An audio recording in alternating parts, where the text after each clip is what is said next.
Today is Wednesday, January 21, 2004. This is a meeting of the Franklin County Board of Commissioners. Approval of the consent agenda. I'll second the motion. Okay, all in favor? Aye. Aye. It's 2004-038. I'm sorry, 038. And I need to point out that I did add a few items to the consent agenda. I saw that. Okay. Just wanted to make sure that you were aware. Frank, you want 5 from back too? Yeah, I didn't read that. Well, I've got to be afraid of it. That's all good. And I'm not sure what time we have to be any afraid of. It's I 10 just in the think I'm morning or going to 2. bag it. No. He needs his backup. I need you. Then I got to come home Thursday night. Well, we'll I think fly we you all up do. there and we'll fly you all back. And then I'll just drive up there and I'll have the transportation for getting around while we're there. And then you can come back. That works for And you're going to stay longer. Is Yeah, I that want to go to that reception. You might have to drive us up to the airport? airport. I can do that. Or we can take a shuttle depending on what's going on. Depending on what's going on. We'll get it all laid out. But Yeah. I don't really need you guys up there. I mean, It's good to be I'm needed. so happy to be needed. Nobody needs me anymore. well, that's not true. I need you to get to that $1.5 million. Well, I hinted to the governor a little bit. They're not going to listen to me. They'll listen to you guys, but they won't listen to me.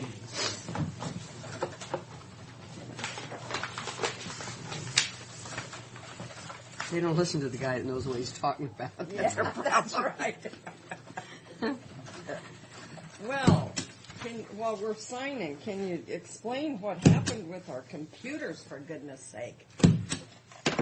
Well, I know about as much as you do, and I read it in the paper this morning. That one of the servers went down. And that's not even the story I got. I was in there during the conversation, which what had happened, and from what I understand, the way I understood it, was that there was an installation of a new upgrade that started knocking everything out. And with that, I didn't realize the computer went completely down and that they had replaced it. So I was going to talk to Kevin about that today because I read that in the paper. I thought that's what you were in the office with Kevin and... We were talking about the move. Oh, Because we're going to start moving real soon. And trying to get the offices coordinated as to who and how we're going to do it. Kind of sounds like what we're going to try to do is move half of the offices at once and leave the other half in place. well, Zona was trying to coordinate with Jenny.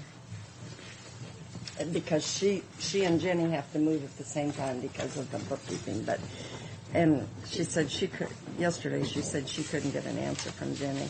Well, this is what we were talking about yesterday. Because Steve came up and we were talking about, and Kevin was working on the computer, but And I suppose Steve's in the same boat with Jenny. we have to get the auditor, treasurer, and assessor moved down at the same time.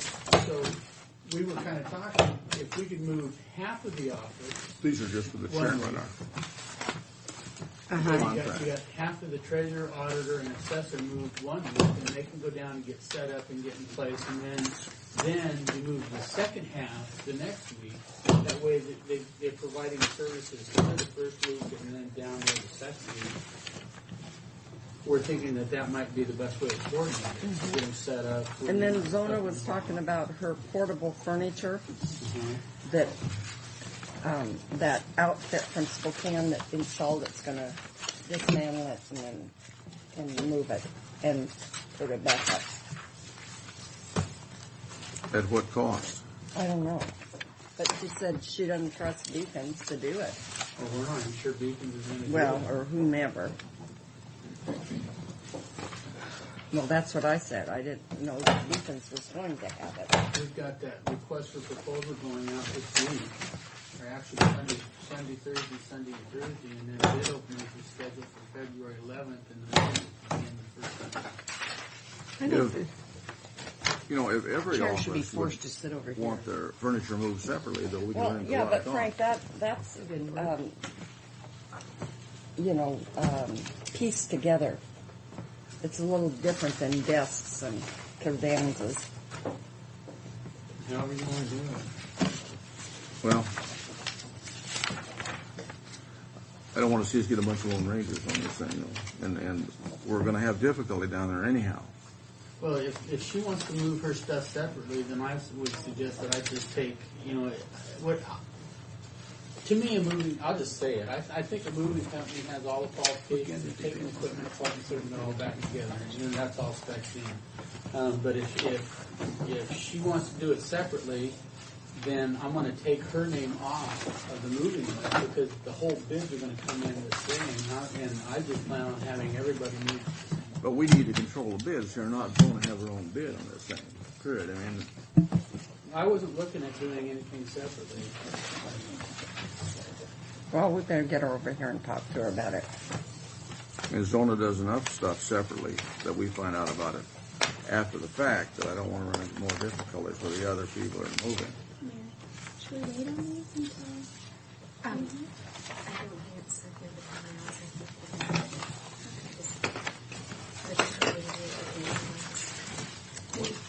Good morning, Larry. Doctor. Hi. Oh. Mary, I think this coffee is a great idea. Sorry.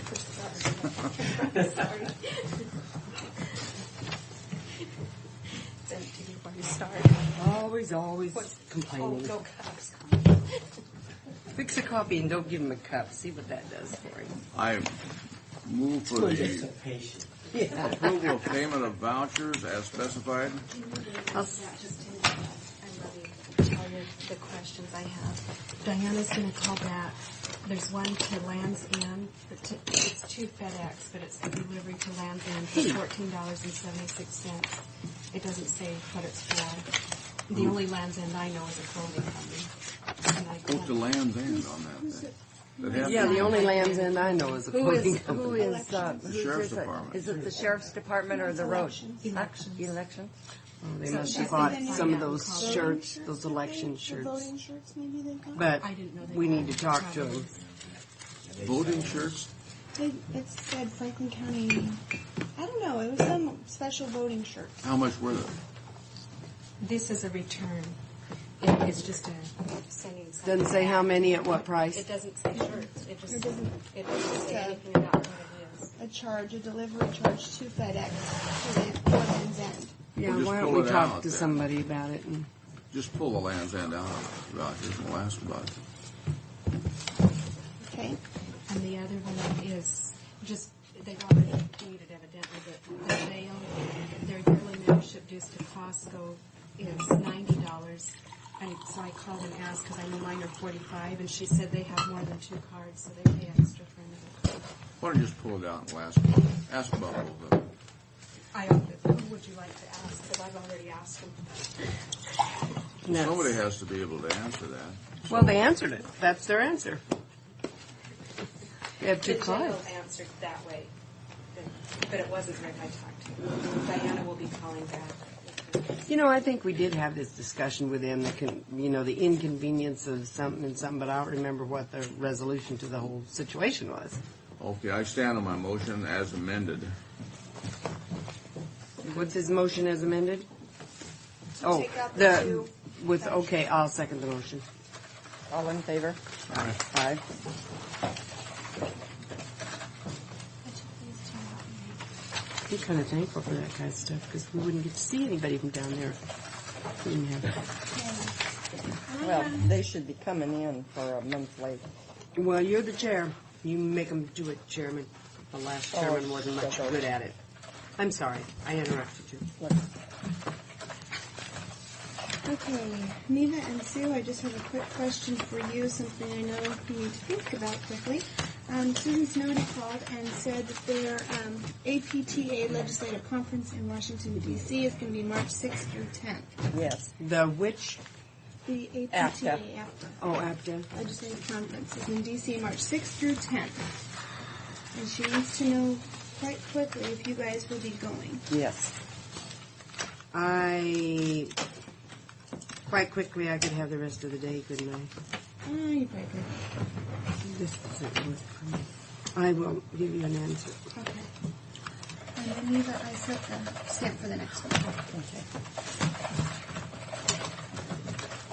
Oh, I obviously am not mechanical enough to work this anymore. Did it work? No, I can't get it to move. Maybe it doesn't.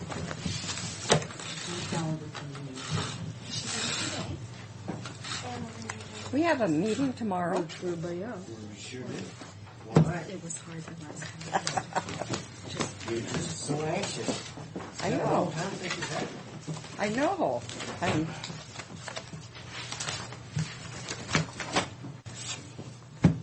And I'm going to the meeting you are? in place of I'm Frank. going to go on. I'm missing my Ivy Glades Association dinner and meeting. Could I talk you out of the coffee there, Mrs. Miller, please? I got a cup. Could you give that to Mr. Brock, please? Thank you. Reluctantly. Reluctantly.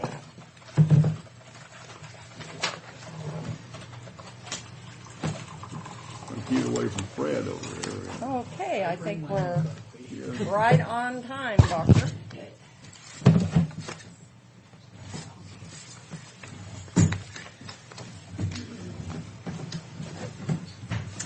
Yes, we do. So Sue, you'll be coming to the meeting tomorrow, so I don't have to make a phone call.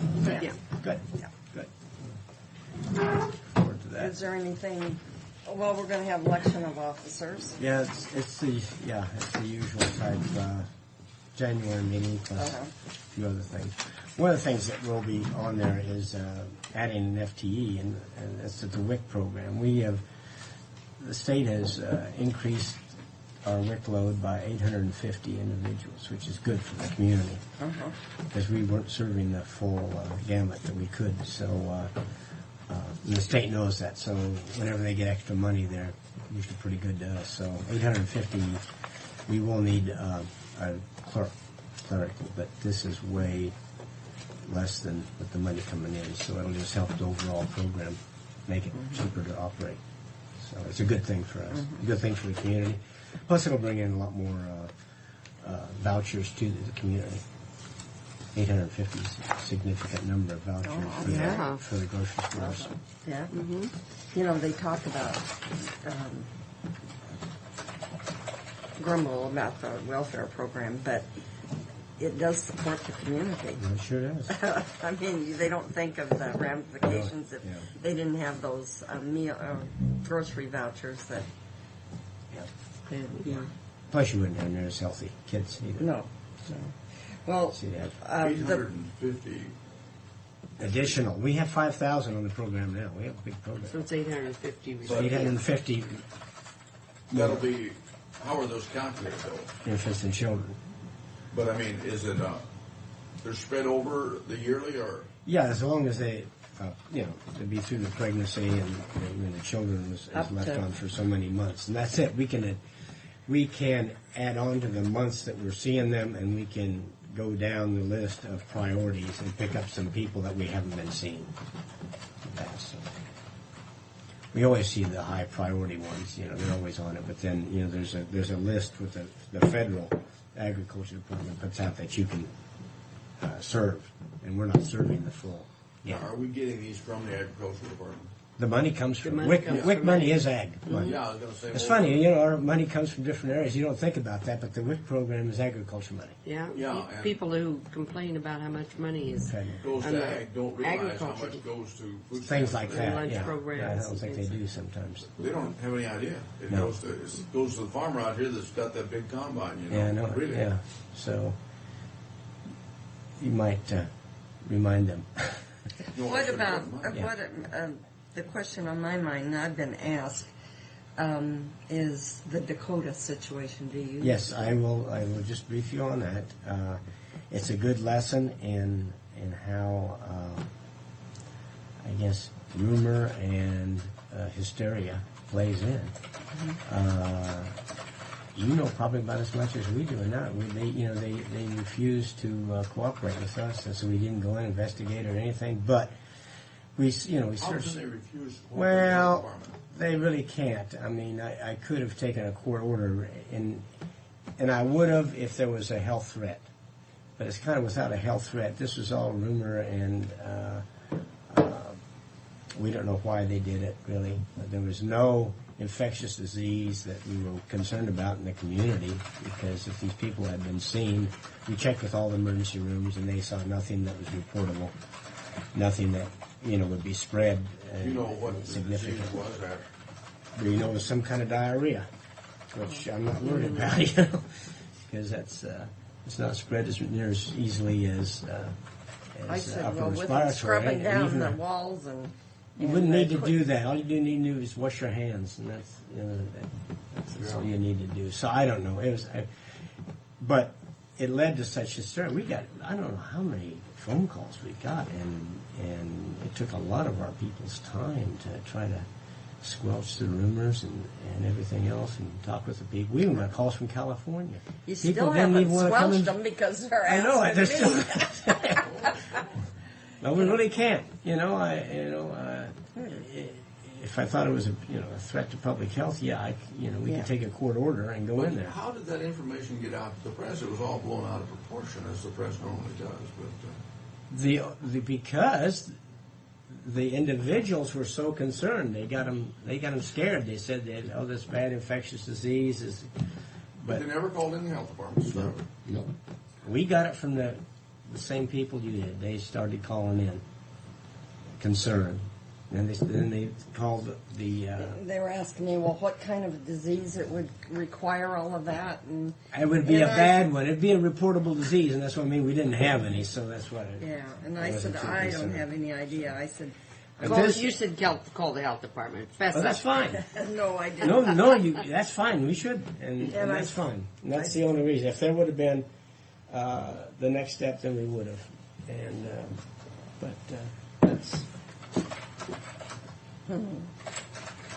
that's one of those things that you don't like, but it sure points out how hysteria and rumor. Well, what's the situation with our Richland office? When does our lease? It's 2005.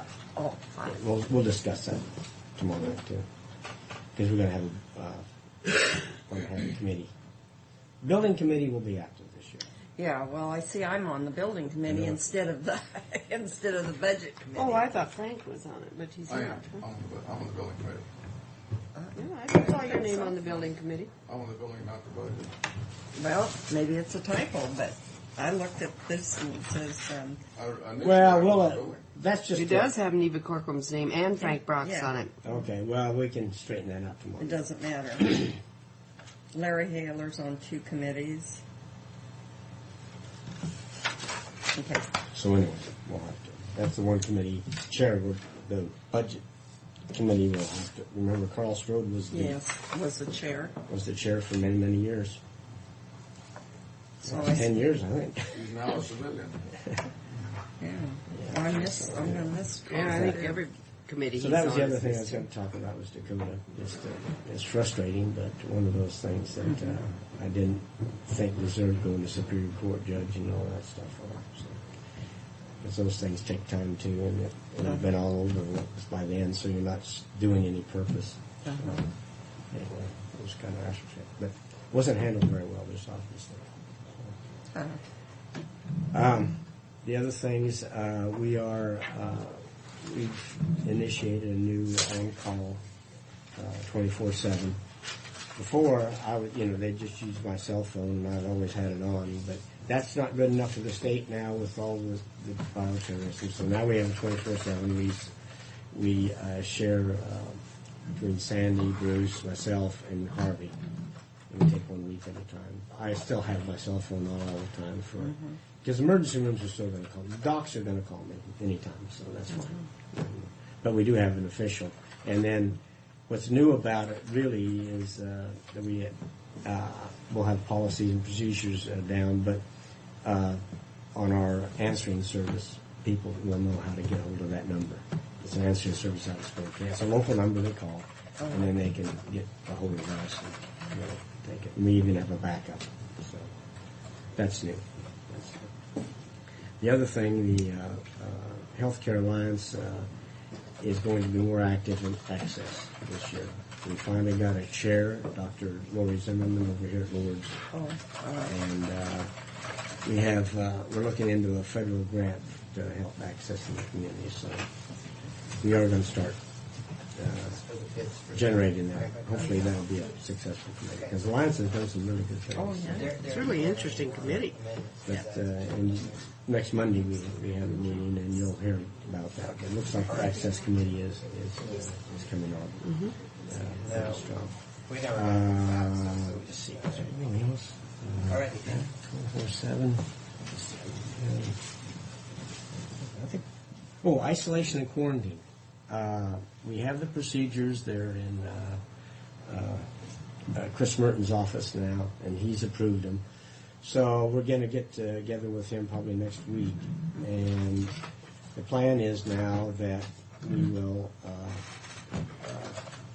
get meetings with the prosecuting attorneys and Superior Court judges, and so they're aware of the policies, and so we can work together.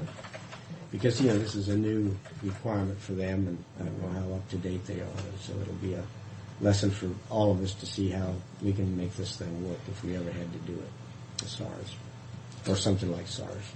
Yeah. So. The new flu, what's it called, the bird flu? Bird flu, yes, avian flu.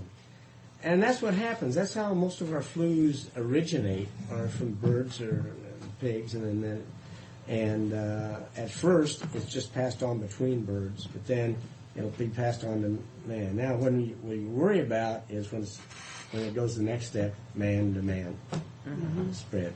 And they haven't proven that yet. But if it goes that way, SARS, they've traced that back to cats now, apparently. yeah, there's lots of animals. Yeah. The cats, and then China, this. Yeah. That's a delicacy. Yeah. If you eat them, if a cat had SARS and you ate them, could you get SARS then from them, or would it be just from I think having it's the them? people handling them and getting it airborne more than anything. It's Well, they're the not eating. really cats, are What kind of Civet little... cats? Huh? Civet cats. Civet cats. They look Yeah. different. I think Yeah, they they are eat, different. well, it's They're not skunks regular- is what they that's are. No. Like cat. No. They're not skunks, aren't they? Kind No, of no, they're not skunky skunks. cats? Oh. It's a different animal than a skunk. Well, when I was in China, there were an awful lot of people with very fat cats in on their bicycles and Yeah. their little things, and everybody told me they're not making them walk because they want them to get really fat because they're going to eat them. that could be. So But they have different, they have different cultures. Have That's different, why I ate it it's called fragrant meat. table. But called that's a fragrant real meat. delicacy, and it's very expensive. I said, To that's eat why. that stuff. So it's not, it's not common people eating it. I mean, it is a delicacy. Yeah, see, I could do real well on Weight Watchers if I just go to China. I lost about 15 pounds in 3 weeks there. I wouldn't eat Anyway, anything. but the isolation and quarantine will be up and running, and and that's about it. We have several members in the courthouse on Weight Watchers, and they might want to tell their Some of us complete failures. Weight Watchers at the next meeting. There you go. It's great camaraderie. Well, you just have to keep at it. Yeah. It's not easy. It's not easy. I'm still hungry. Fun. It's not enough food. I think when they tell me no, I say, Well, oh yeah. Then you might have to try a different diet. No, I just There's watch different what- kinds, and I just want a pill. Give me one of you those know, speed pills. we don't have that yet, but it's coming. It's coming. I think it'll be coming. They're finding the A diet enzyme. Yeah, they're depressant? finding the reason. The real suppressant, the enzyme that does cause suppression of. It's kind of in the head too, Well, probably. but It's a real complicated thing, but they're getting closer.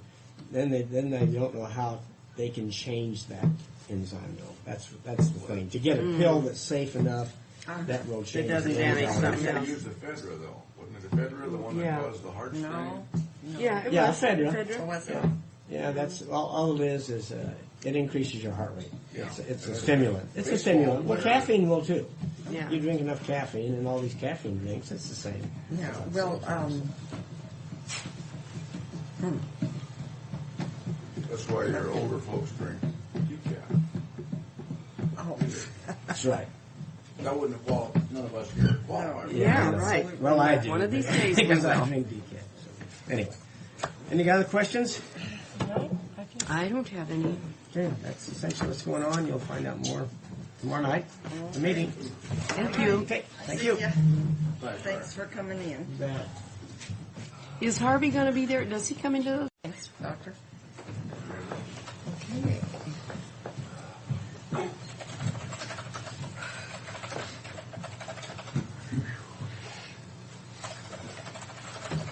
Do you have your easel? No? No movies? No movies today? No movies today. And no movie? How come? Short. You like movies?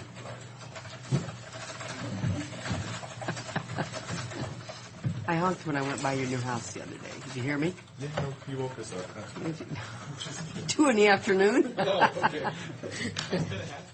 Yeah. No, I didn't hear you. Sorry. Next time I'll drive in front of your house.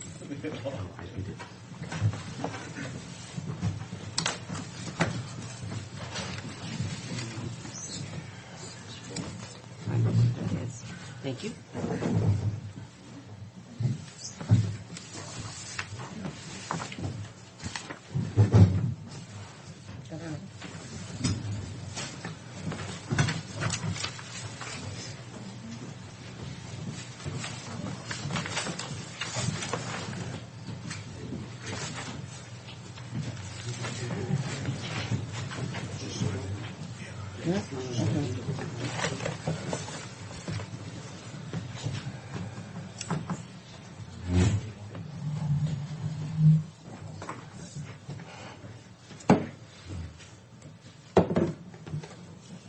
The time is 9:31, and we're here for a public hearing on short plat 2004-01 to short plat 3.64 acres into 3 lots for Mr. Ed Thiessen. Commissioner Brock Corcoran and Miller are present, along with Mary Withers, our clerk of the board, Greg Wendt, planner, Jared McPherson, planner, our county administrator, Fred Bowen, and several people in the audience. We will take for and against public testimony today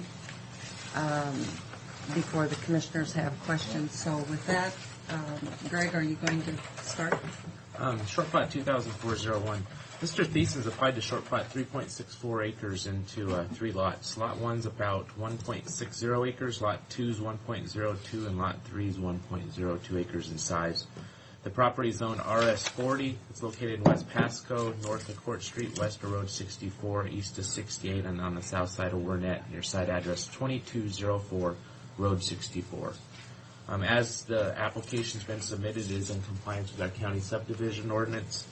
We are recommending approval subject to the 7 findings of fact and 6 conditions as shown in the staff report. Here's a copy of the vicinity map taken off of our GIS system. Here's the 3.64 acres in question in red. That's at 2204 Road 64, where Mr. Thiessen resides. We obviously have Road 64, 68, 72. Here's Wernette Road and the newly constructed Wernette Road that goes between 64 and 68. Richardson Road. This is the new Butter Creek Estates development, just to get you acclimated. This is a copy of the plat that was submitted by the applicant.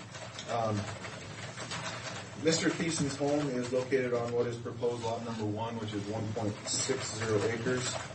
Lot number 2 and lot number 3 are both 1.02 acres in size, as proposed, with a newly constructed county road coming off of Road 64 on the southern portion of those 2 lots with a 50-foot radius cul-de-sac. We do have some conditions. We have our standard 20-foot setbacks from our fire marshal due to the lack of water mains and hydrants in the area. The fire marshal would also like to add fire hydrants to the LID statement. The health department, health department would like a 100-foot protection zone around each proposed and existing well site. The GIS department said the legal description is incorrect. We need to show all right-of-ways as dedicated, and no building permits for lot 2 until such time that the road is constructed. That way we can sell lot 3 and get some money to put that road in. We also have our 10-foot wide utility easement, and lots 2 and 3 are subject to our park fees. On the west side, there's no road access from the west of lot 1? No, it abuts up to the Butter Creek estate lots. Okay. Yeah, Road 68 is over here, and this is pre-platted right through here. This is And Road what 68. about north? North, excuse me, Road 64 runs into the newly constructed Warnett Road that comes across up through here. But there's nothing in that blank No, space? there's just an empty park. Yeah, Mr. Rambo owns a chunk of ground there that was split when the new road went through. Okay. All right, with that, I'll open up for public comment, and for the first section of public comment is, I want to hear from, the board wants to hear from anybody that has an opposition to this short plat, and we would like you to state your name for the record and address if possible. So with that, I will open it up to anyone that would like to speak in opposition to this short plat. Is there anyone that would like to speak in opposition to this short plat? And for the third and last time, I would like to ask if anyone wants to speak in opposition to this short plat. Hearing none, I will close that portion and ask if anyone would like to speak in favor of this short plat. Ed, do you want to? I don't have very much to say. What you have before you is the result of numerous discussions with the planning department and the road department. And, I think it's the project that is beneficial to the county, and I hope that will come through. Okay. I'll close the public hearing and ask if anyone on the board would like to have any more questions. I have none. I have I would move that we grant preliminary approval of short plat 2004-1, subject to the 7 findings of fact and the 6 conditions of approval. I'll second the motion. Okay, all in favor? Aye. Aye.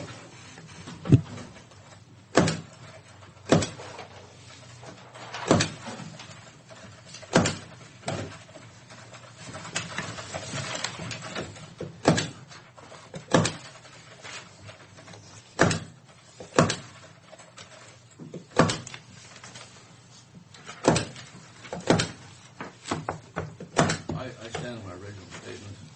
Yes. What? The responsibility of the stamp and everything else. Just buy a big pillow for her to put it on. It's just too noisy. Yeah, well, if you get too much underneath it, then it doesn't show up. Handle it. Handle it, handle it. Deal with it.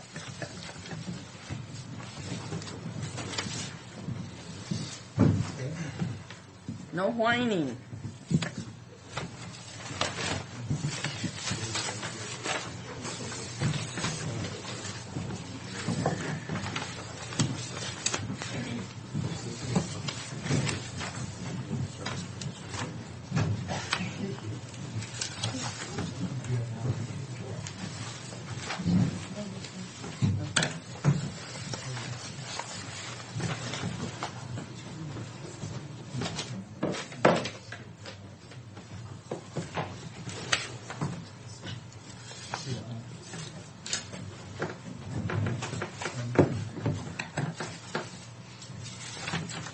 Are you going to start your sprinkling system pretty soon?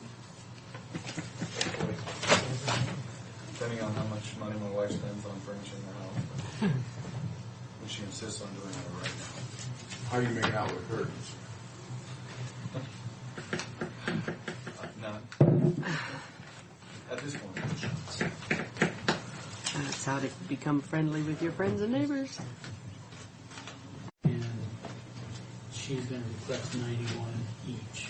from the city of county. And part of that 167, I think that was that number that you was looking at today, had the fireman's fund and the other debt enhancement. Now, did we find that, did you get the answer from Marie about the fireman's fund and the other, if we were going to make that Hey payment out there. of 0.25%? That wasn't designed that way. Welcome back, Dennis. We've gone through that thing half a dozen times on that fireman's fund where that came from. I know it wasn't designed, but we can, If we got money. we got there. excess, and that's what we're talking about, is the Yeah, excess. if the excess is there, great. It wasn't designed, it was designed. No. No, right, No, you're we right, know but that. the excess was there budgeted for. But at our 2003 to financial pay that. meeting the other day, I asked that question, if it couldn't be paid out of 0.25% or, Yes, if there's excess there, that's what we want to do. and there is, Marie always is so conservative with that Fred, fund. when we initially made that, we kind of forgot what we had done here, and Fred traced that down. And, He's excitable, but I knew you were fine. Well, I know we're fine with it. I mean, it just stands to reason, and that car rental just is increasing every year. I mean, we said minimum of 50,000, and geez, it's gone above that. Except I don't know about January or December or in January with this snow. but if there's funding there, we could tap either one of those or this surplus. Well, I think we budgeted for in 2004 too. We should be paying that fireman's fund off here real soon. I think she said 2005. That's good. Because that was money we didn't anticipate. But, actually, our rent for the power pole things out there, flag poles, would almost pay the fireman's fund. It's not quite, about 17,000. Well, no, it would pay it. It would, because that's more on that. Oh. That's Yeah, whole but thing. that What's the pole bring pole? in 19. Oh, well, see, we could just use that. God, that Money whole for- thing is great. Oh, I really? need to talk to you guys about that today. There's no snags in there, it's just the contracts are one-sided. And I'm curious to hear what our PA's office has to say, but I talked to both of them, both Cellular and Verizon on that. It's difficult for us to opt out, and the reason why they don't want us to opt out is because of the value of the poles that are up there. You got 5-year increments that you can Well, opt if out. we get in the, 5 years. I can see no reason why we would want to. I wouldn't think so either. It's just I wanted to point that out to you to make sure that you understand it's pretty binding. It's in 5 years, you can opt out after 5 years. But we have to have that sort of thing with our rules and regulations of county. Well, that's why I talked to Darren about that, and I'm curious as to what he wants, but the only way that we could do opt-out language is if we pay them for the value of the equipment to opt out, so it can be beneficial to do that. Oh, Tim's not here. Well, Dennis is. I wonder, was Dennis going to Dennis, present? are you going to do the bid openings? Please You join us. are? What are you? You come What are right you up with the sitting down there visiting for? I thought you were waiting on something else. What's Well, see, the 8:40 come Waiting on? for 9:45. I'm about Okay. 40 seconds late. I'm sorry. Just doesn't run like a Oh, clock. I didn't think There's you the, looked like Tim. Well, I hope not. He's a lot younger. He's got a lot to go through yet in life. Yes, we've got a bid opening here. And before we do the opening, could we set a time this afternoon where we could get back to the board to sign the board letter? Do you have time available? Yes. Let's We see. can come back after. Yes, we could come back at 1:30. Okay. It's okay to me.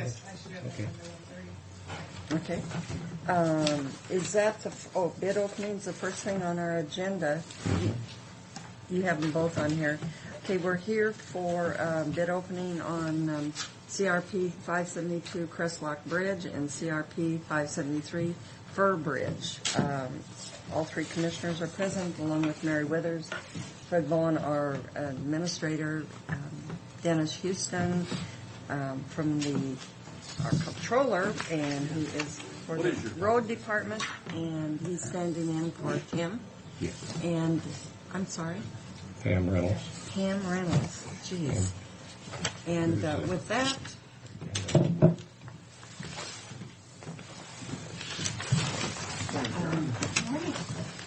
we'll start with the bids. How many bids do we have, Mary? Did you get one of these? Looks like 8 of them. 8 bids, wow. Okay. Still think you can do it by 1:30? Let's hope so. You want me to? Okay. That first sheet I gave you was the engineer's estimate. Okay. Okay. We normally hold that in advance. We don't know all this good stuff ahead of time. First bid is from Vono Incorporated of Kennewick. And this is for fresh lot? It's for both of them. Yeah, they're together. They're together.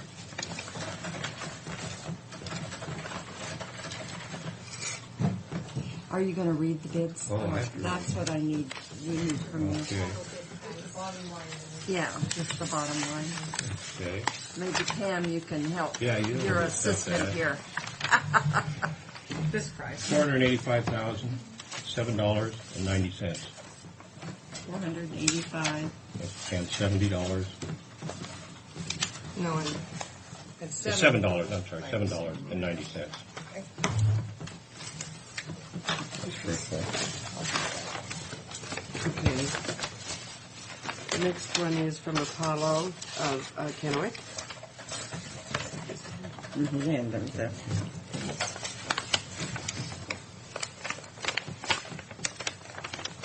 $544,026.72. Ray Polland and Sons of Kennewick.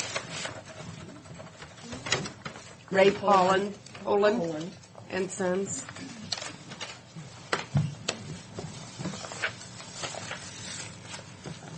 $490,865.40.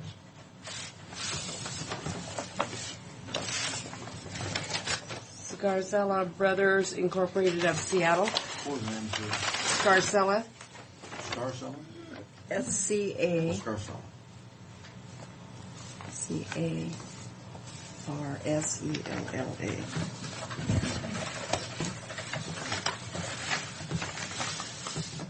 $461,961.15. Next one is from North Central Construction Incorporated in Moses Lake.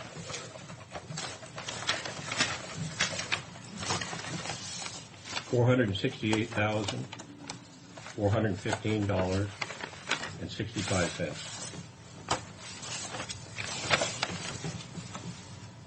Tomer Construction Company of Ephrata.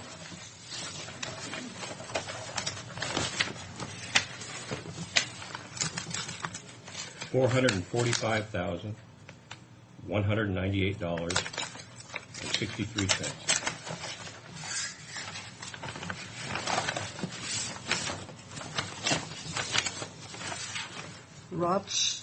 Rotschy, R-O-T-S-C-H-Y, Incorporated of Yacolt, Washington.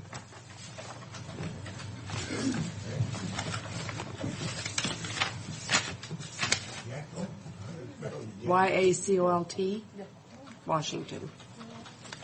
$407,839.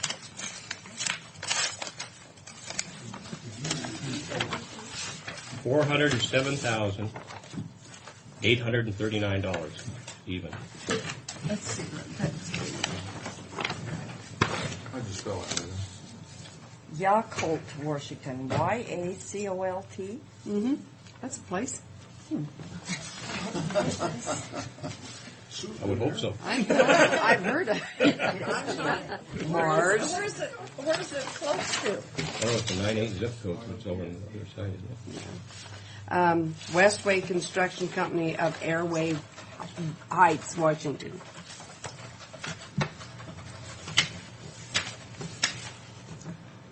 $497,097.44. And that's it. Engineer's Oh, estimate. the engineer's estimate is $489,000. $489,493. Yeah. Wish I was in there. Yeah, you will. I'll take the lead and see. I don't know. Thank you. You can get straight Okay, back to we'll work. have the bid award at 1:30 this afternoon. Thank you all for coming. Just sitting in the first row bothers you, I can tell that. That's happening. He's sitting in the back of the room there. I hope you Folks have noticed. questions. that He was looking kind of in. Printout of the companies, some I've never heard of. Oh, yep, Neva's got one right there. When it comes Bid. this afternoon, we can mail that to you. Would that be okay? Could they have a printout of it? Yes. Sure. Okay, now we need to get your address though. I hope you notice that when Tim comes in, he brings people like Ron, Matt, and myself in. When I come in, there's Right. Karen and- Yeah, the real workers in the office. We know. I'm supposed to tell you, just, give him a bad time. Isn't that what Tim said? Make sure you... You should take it easy. Oh, that's right. yeah, I got right. mixed up. Yeah, Dennis is in a, Recovery. yeah. Oh, Be nice to Dennis. please. Does this mean you're not near? Is he not nearly as ornery? Does that mean? No. Oh, it She doesn't gained mean my that. weight back now, which is good. Some of it. Some of it, you still look good to me. Okay. I don't You're think the you first do. person to tell me I look good in a while. It's better with the weight off. Right. Everybody in here is on Weight Watchers. And they're going to have a graduation. I can't hardly wait to hear these success stories. And that's, Get a diploma? Are you on Weight Watchers? No. Okay, what are we doing next? Permanent release of water allotment. Okay. That's Karen. Yes. There was some questions that you asked about transferring them. And I talked to Darwin at the irrigation district. You cannot transfer it from South Columbia to Franklin County Irrigation District. You can't cross over for one thing. And he said these releases are just like little buckets he puts up on the shelf, and you'd need a big tank full to have it do any good to go anywhere. Oregon has it's such a commodity that they have started transferring to be used for industrial and municipal uses, but on these water releases. yes, but we haven't got that in place yet. And when it does, it would be 3 times the cost from taking it to farm and ag over. So he just puts all these releases up on a shelf till there's enough to give somebody who wants to start a farm or to allot them. So these releases are actually not going anywhere. They're just being placed out. Is that right? Out of In a holding Re- pattern. yeah, But, in reserve. but we cannot have any use of them. We're permanently giving it back to them. You know, I'm still curious why those can't be transferred, because we're still living in the same source water. We really are on that. I guess one point I want to make, that is not Franklin County Irrigation District. It's outside of both. It's not in anything, right? So it wouldn't be transferring into another irrigation district. It's just there It for. would just be, there's no irrigation rights on it. Yeah. Now, Franklin County Franklin County can expand to there if we ask them to, at quite an expense to us. Yeah. But These are, each one of these probably are about $100 a year roughly that we pay for these water rights if you didn't release them. So, And we're not using the water. no, Not no. working it. Okay. So that was, and now I've got resolution to go with the agreements. And the Now, chairman, is there one resolution for all the agreements? Yes. Yeah, and the okay. chairman signs. We all signed the resolution, Yes. but the, Yeah. So Okay. Now, how many copies of the resolution? I've got 3 there. Is that, Yeah.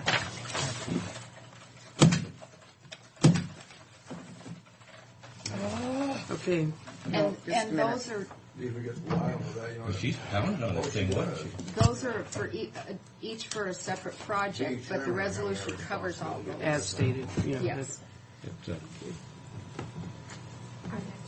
It's a big responsibility. Are there 3 No, of each? I didn't know. Take it I serious. I Tell them. made 3, Mary, but I didn't know you have to sign and notarize. I ignoring didn't know both if you of us. wanted to sign and notarize 3. That's tomorrow. Here, would you have Mary write that out?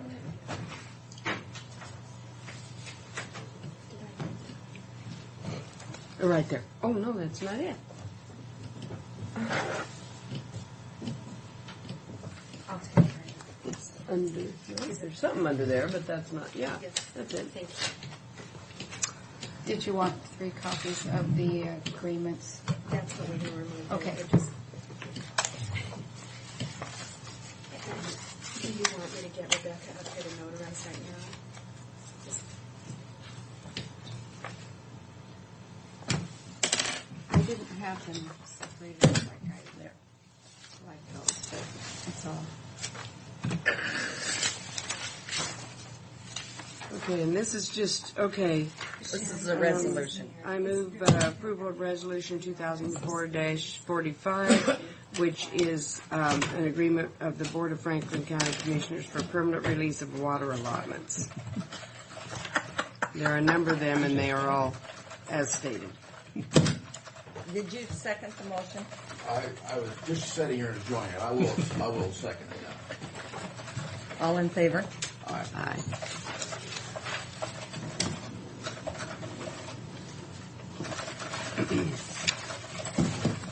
Oh, boy, our poor old church is just oh, trashed. From water on the roof. yeah, we have flat parts of the roof, and it's just, we're gonna have to just about do an insurance claim on that because of the extensive damage probably. Well, and here's I was 2. going to have Doug Doherty Okay. Now, come these and are all look at just it for and the give a bid. chairman's. I think that's good. Yes. Because Okay. he has a construction company, and I And I know when didn't I separate did those some out like corrections that. Oh, for okay. my, In a bundle. Well, she can sign them and I'll put them together he and said I got ripped off about $1,000. figure it out. I think it's a good idea. So, and then, you know, our Clyde, who works, you know, Yeah. for us, Yeah. maybe have him give a bid. He does good work. Huh? He really Yeah. does. Good work. And he gets done fast. I like his sense of humor. Yeah. You know, what I like about him too is he also said that he gives you the bid for what it's going to cost, and he can work at his leisure, which is not very leisurely. And instead of somebody says, well, it's going to cost this, and then I have to charge you by the hour, and the hours go on. And on and on. But, you know, Doug, I said, well, I didn't know you had a construction company. He said, We should have done that a long time ago. and so, There, hi.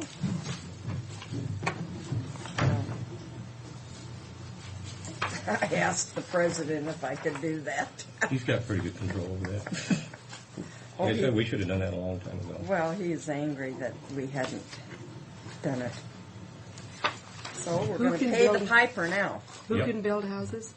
Doug Doherty that does the carpet cleaning. He said to me, did you think I just did carpet cleaning? And I said, well, yes.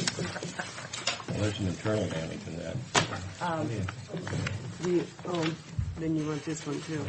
Yeah, yours is the second tab.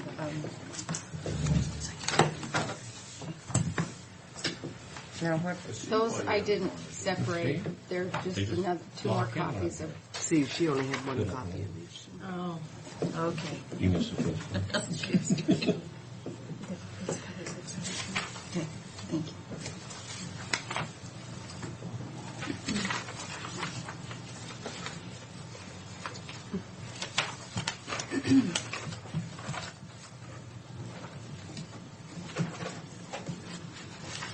Okay, and then you have vouchers, huh? Mhm. All right, Karen's has something else. Oh, you have something? Yes. I'd like to present a resolution to the board to rescind the original petition, resolution for a petition for CRIB 19 due to revised estimated costs and expenses. And then I'll do a resolution, another resolution for changing it. The reason we want to rescind it is we got the cost, redid the costs. I have some more here. From $59,600 to $48,195. These are separated. They changed the road width from 28 feet to 26. Where's that bridge? Curlew is off of Overton going north. Okay. It's the one Tim was talking about that come in pretty expensive. Yeah. So they changed the depth of the road from 9 inches to 6. The 9 inches was for a rural access road, but based on the current and projected use of Curlew Road, it was determined that a 6-inch total depth would be appropriate. So that changed the top course and the base course and some of the excavation, everything. So we wanted to rescind it in one resolution, and then you're going to bring another resolution. Yes. Later. What was the resolution? 46. I move approval of resolution 2004-46 regarding change in estimated cost and rescinding Franklin County Resolution 2004-35 due to the change in estimated cost and expense of the construction and/or the improvement of CRIB 19. Is there a second Would you like to the motion? a repeat of that? I'll second the motion. All in favor? Aye. All. Aye.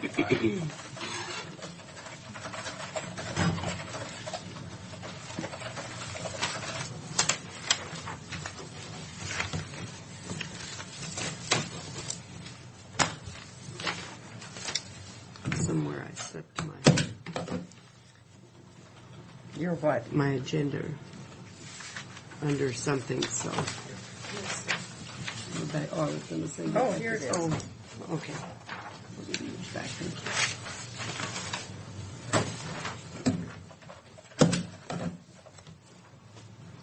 you. Okay.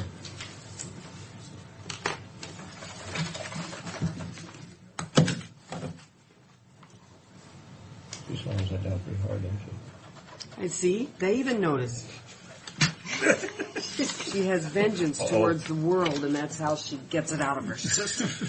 Right. I move the approval of the payment of vouchers for County Road Fund, Capital Outlay Budget, Solid Waste Fund, Probation Worker, Motor Vehicle, Public Works Equipment Fund as listed. I want you to repeat. That was awfully fast, Mr. Brock, but I will second it. All in favor? Aye. Aye.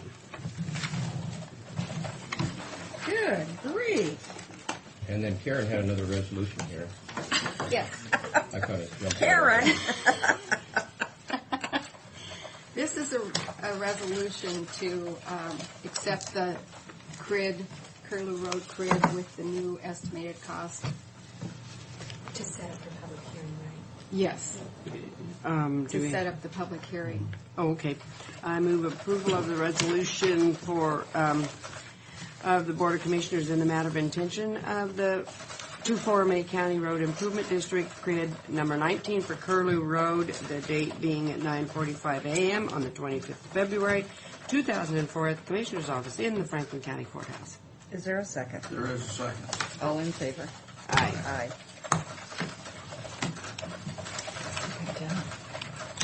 Now, do you have more than one of these? Or Yeah. is there? Oh, there's 3 in here. Yeah.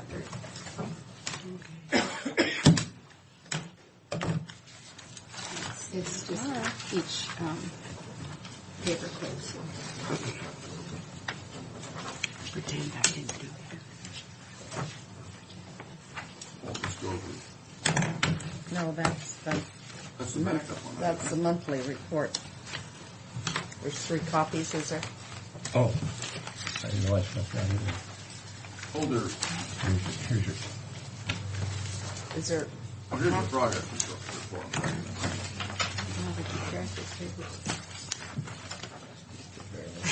Mary keeps us straight. This is mine, right? Thank you. The only thing on the progress report, I looked at it on, just before I came down here, I think Ron slipped something in on this here. Go ahead. We're looking at. If you look at the bi-monthly outlook for the work our maintenance crew did, there's 2 reports in here, so. One's for snow. Well, I think one is a little bit, check to see if you're looking at it. Oh, let me look at it. Everything's as needed. And you normally don't. Oh, as needed. Way to go. But there's 2 of them in here, so I think Ron snuck one in just to see if you're looking. An extra one. Oh, my word. Look. Yeah, I think that one, just to get your attention, for the real one in back of it. Smart aleck. Yeah, I'll tell him that.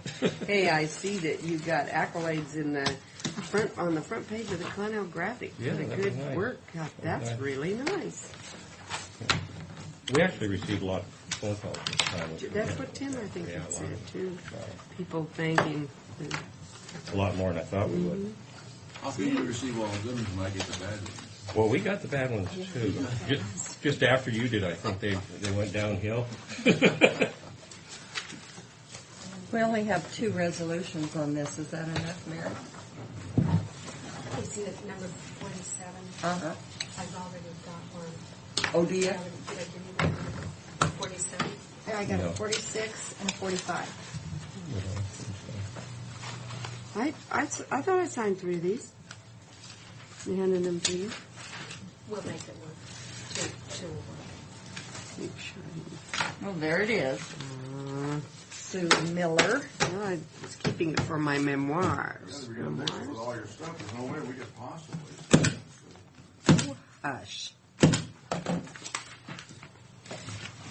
Nobody says being treated like that. My word. Where is Fred? Where is Tim? They're at Skamania Lodge, Oh, Skamania. that Indian For Lodge that down risk. No, Snowed in? For the risk pool, huh? No, this is for, this is an engineer conference. Oh. We're trying to train them, but they're engineers, so. That's kind of hard. Right, Fred? Untrainable. Yeah. We do that. We should- Now that They're a different breed. completed, wasn't it? I don't know if you've signed them all. But you're backed up here. You I haven't know. signed any of this. Well, Well, how come you're so slow? I have to do the stamping and everything. because if I wasn't, you would have no one to pick on. Just make sure you got a door at your back. Well, what did the accounting do? Did you get your Well, work done? I think the most important thing was, while I was gone, everything was kept up to, everything was kept current. Good. Either there's some pretty good staff there, or there's no need for a There's supervisor. no need for you, Yeah. or you just got them well Yeah. trained. Well, I put in there that Lennon Whitney said he really wasn't missed that much. All required work was completed without interruption. I was honest. Oh. They come back and things are good. That's no way. Yeah, that's right. All right, Now you good got to people work on the with. annual report, huh? Yeah, the big part starts now. Extra time. You been eating solid food yet? Monday. Monday? It's been nice. Had a steak the first night. Oh, 6 weeks Was that without a good steak. thing to That's- start on? Oh, I missed it so much. I'm a meat and I'd be potatoes person, afraid. and not having steak for 6 weeks Just not a that good hurt. thing. That hurt. That tasted so good. Did you behave yourself this time? Yes, I did. I'm not. Like you said, you can't do it a third time, so I had to. Well, we can't do it a thing? No. So if it messes up now, then I'm on medication the rest of my life. I don't want to do that. All the side effects of the medication I was on. That's why I want to get off it. Sure hard to get your attention, isn't it? I'm a slow learner. For our It's a male trait. Yeah, no lady would do that. our New Year's Eve dinner, what'd you do? You Had to go back what'd you home. eat? Oh, scallops. Scallops. Scallops or flaky fish I could have, and I couldn't even tolerate that. I had to go back and lay down with the kids Oh, after just a little bit. It was a slower recovery this time around. I'm just getting older, I guess. Well, It's just, well, Rebecca, thank you for. yeah, thanks, Rebecca. I know. You don't quite know how to do like Neva does, but No, probably need a lot of practice. Oh, I see. you take the rest of the day off. Well, that's sweet. Thank you. Thank you, Rebecca. All right, I guess that's So all the that's it. damage. Hey, And I- that's your pile. Yeah, I got a message here that my wife is stuck at the red light. She thinks it's a transmission. Well, that's always good news. Oh, yeah. well, they have all kinds of new car sales in January. Just go buy one. You know, I would do it, but she wouldn't. She wouldn't? Well, she really watches pennies close. Hmm. I'm the one that spends. Good She's girl. the one that saves. Thank you very much. All right. Thank you. Take care now. Good to have him back, Toby. Thank you. He's losing a lot there, that guy. Yeah. Total about 35, but I gained about 8 of it back. And I can't gain any more in about another 4 or 5. The doctor said he wants me under 210. And I'm about 202 now. But this is the lightest I've been in probably 12, 13 years. Since Fred and I went on a diet together. Yeah, we went on a diet together and both of us lost a lot. That's the lowest I've been. Yeah. Well, thank you. It feels a lot better. Not carrying that much around. That's good. Yeah. Thank you. Okay, bye-bye.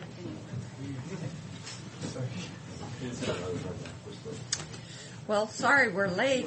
I was thinking we were back on schedule, but we're not. Sorry. Hey, good to see you. Happy New Year.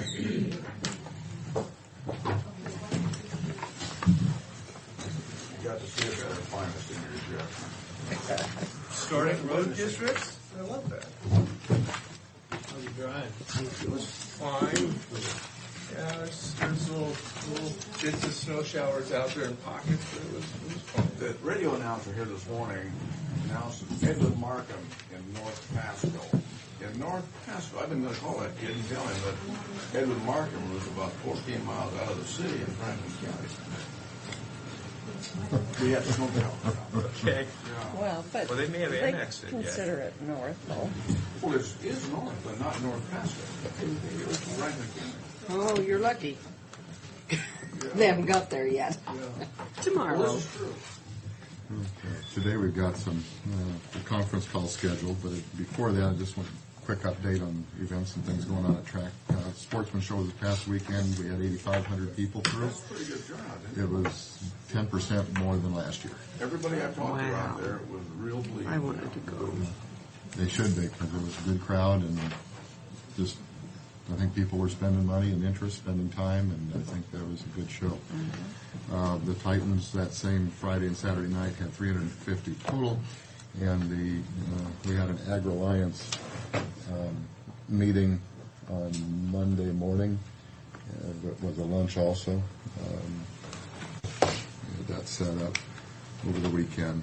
This week we've got a neighborhood meeting with City of Pasco, a DOT meeting, Sports Council meeting with the Visitors Bureau. We've got roping and other timed events going on this weekend.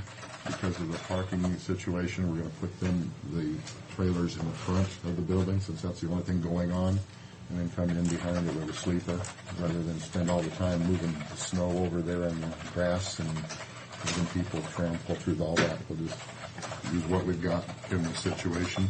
Open that other gate. Just open the north gate up and let them, it'll be actually be closer for them and more convenient. We've got a general membership meeting next Monday. We've got Battelle with a teachers conference, and we've also have Titans home hockey games, as well as the ongoing everyday hockey, youth hockey, And they've got another big tournament coming up this weekend with teams coming in from out of town. As far as the cold and snow update, the electrical room issue where we had that water line break on us, we had an electrician specialist come in yesterday and he looked at, we had a problem with our emergency lighting system. He said that they don't make those anymore, and to replace it would be somewhere in the neighborhood of $15,000. And we said, thank you very much, and we're going to explore some other options on that. So They don't make it anymore. How old is it? That can't be. it's discontinued, and that's all we hear about that building. Anytime we need to go out and get something, it's discontinued, and they don't make it anymore. And I agree. So we're looking at, I just heard this yesterday afternoon, but I want to let you know that the emergency lighting situation in there needs to be addressed, and we're on it and coming up with some Where options. is that again? Where is that? In the lighting? electrical room in the arena. Okay. The grass parking lot, since there was that sportsman show was so well attended, we were putting people back out there. The grass entry points and exit points, all that traffic is all messed up. We will, as soon as it dries out a bit, we will take efforts to recondition that and get that back up in shape. Just give us a little bit of weather, and we'll be okay on that. Will you again. have to haul dirt in on that too? We'll put a little sand in there, mix it up, and reseed, probably throw some rye seed in there for a temporary fix. But the grass, the roots itself is still okay. And it appeared that it was that way, but we'll put some seed on there, and we'll be okay again. The roof leaks, nothing new to report. It's still ice jam related. We're still getting some from the flat roof into the meeting room, but that's pretty well dropped off. We had one developed in the arena building over the weekend, but it's quit, so it's pretty well dropped off. So we're seeing pretty much the end of these ice dams with water backing up underneath it, but it doesn't appear to be any serious damage other than those snow guards that were taken out with those avalanches that weren't built up big, tall enough and strong enough. You just took them out. Took them out, and we're still getting slides coming off. Yesterday in the office, we had a big old slide we heard. We had one slip and fall injury. That was back at the Ag Expo. That's pretty good considering the conditions of the walkways and everything else with the Ag Expo, the arena cross, the gun show, the meetings, everything else we had. So, Ray, I wanted to ask you on that. Who has the popcorn concession out front there? that is the person that we went out to bid on from Spokane. We did that about 3 years ago for about a 5-year They situation. have really raised the price of their commodity out there. For a big bag of popcorn like that is $9. I mean that. Was that it the not regular, or always? was that the? Pardon? Wasn't it always? Oh no, God no. I thought they were 3, 6, and 9.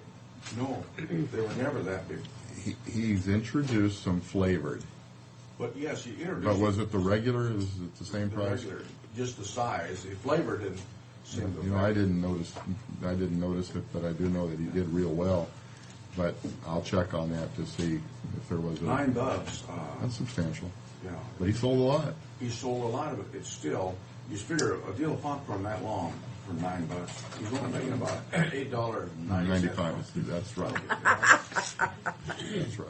Well, After you're he's not paid figuring for his his time. equipment and his And- time and. I repeat, he's charging too damn much. Well, you know, it doesn't hurt to relook at the whole situation from time to time. I know he's added And of course, new flavors. and we will be glad to do the usual taste We've done thing that here. before. Yeah. We've done that before.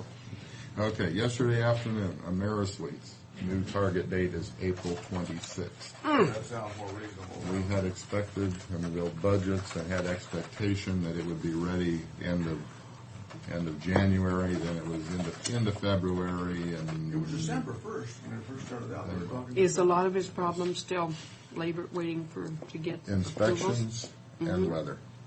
The weather, he couldn't get it warm enough in that building to put the sheetrock in. So he's talking April 26th. We had since built some budgetary expectations in that time period, so we're going to relook at our budget again for the year here probably this week and figure out what impact that's going to have and make adjustments down the road. Probably And, 1 June will be more accurate. you know, yeah, I think that's the way we're going to look at it. If it happens before, so be it. But anyway, and then finally, I didn't put this on the agenda, but we've had a call with the home show when we talked about the arena setup. So I'd like to be able to go out to bid for that plastic floor, that porta floor. So with your approval, put it in a graph and go out to bid and see, and have it come back here to you to open up the bids. I believe Becky and I looked at that this morning. It'd be like in February. That's 03, 04. I think it's February 5th would be an opening for that. That's not a if good we got date. that done. That's not a good We'll idea. be gone. It Okay. needs to be a Monday or Wednesday. Yeah, it It has to would be be. the And following. it can't be that Wednesday that week. They'll have I'm to. sorry, no, February. It was the 9th. I'm sorry, it was the 9th. Ninth. The Monday. We're good. Yeah. I'm sorry. I'm looking We'll different be month. working with Pat or Bridget upstairs on that so that we've got it happening. Okay. And I think that if we get the order in that day, then we could probably get a delivery in time for that show. But are there a lot of outlets for that type of flooring? There's only 2 companies that I know, and they're a little bit different design on both. And so I was going to ask you, did we change change the design on the inside of the for the show where they ran east and west? they did that. That's totally their call. That was kind of nice. It was kind of nice visually, and it changed the show. Yeah. But it ran counterproductive to the way the building is set up for its grid for the electrical and I telephone see, it lines made a and mess that. on that. And it messed us up on that. We had to put 2 barricades in the building to cover so people won't be tripping on lines coming across. But the pluses and minuses, and when it was all said and done, I think it was fine. It just makes more work for us. It made more of a Did they seem to But it's a think they nice- liked it better? Or did anybody? It's kind of, let's talk. I think we'll talk about it after the fact. Okay. We haven't had our discussion with it yet. Okay. It would increase their cost if we have to do more work to set up for them. Then it's going to raise their cost. So they got probably a better response from the exhibitors, but on the other hand, it's going to directly affect their pocketbook, and they're doing it. To Boy, they should make have some done money. well on that because there were so many there. Yeah, it was a good one. It was definitely a good one. And then finally, it's Amaris. When we get that conference call, I have the number set up. Mary?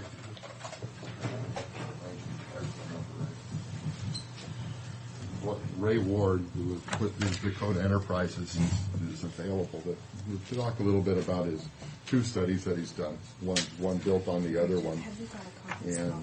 just an opportunity to have a discussion about some of the points. I don't know if I know enough about it to ask intelligent questions. Well, I think, how did you come up with these plans? Is a good question to ask him, or this. How did you come up with this concept? Yeah, let me Just to open the door and let him go, and then Jeff can respond to some of the points that he's noted on his review of this. Mr. Ward be able to respond, and it's, again, just an opportunity for everybody to hear the same thing and be on the same page. Yeah, this is why we wanted Jeff here, because we wanted to make sure that we were hearing it if you understood it. Okay. Is this just with Ray Ward? It's Ray Ward. Okay. I apologize. Bridge is coming to do it because I have not used the new scan, and I don't have in my head how to. Yeah, I think it's 3. You dial your number, and then you just add 3 to your Before it. code number. Well, you dial. You dial something before your other number. It's an 8. And then Well, yeah, that's and then you- always been 8 for your outside line.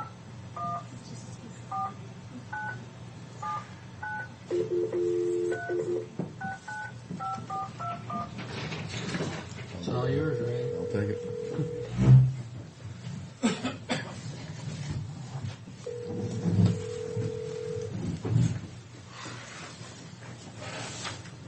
Man of many talents. Yeah. Dial the phone. Pretty impressive, wasn't it? I was so impressed.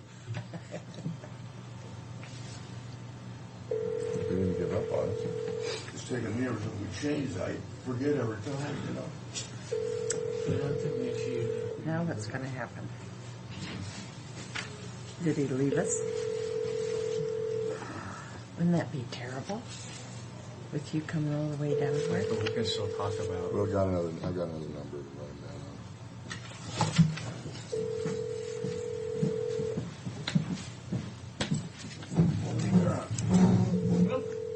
We're running behind Darren, so if you've got something, You probably wanted to be part of this discussion. What are we discussing? I Well, don't you weren't think aware of so. it then, okay.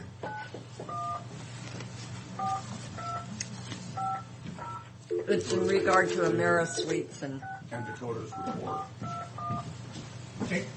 And our potential agreement with the operation. Ray. Yes. Ray Rotari here. Hi, Ray.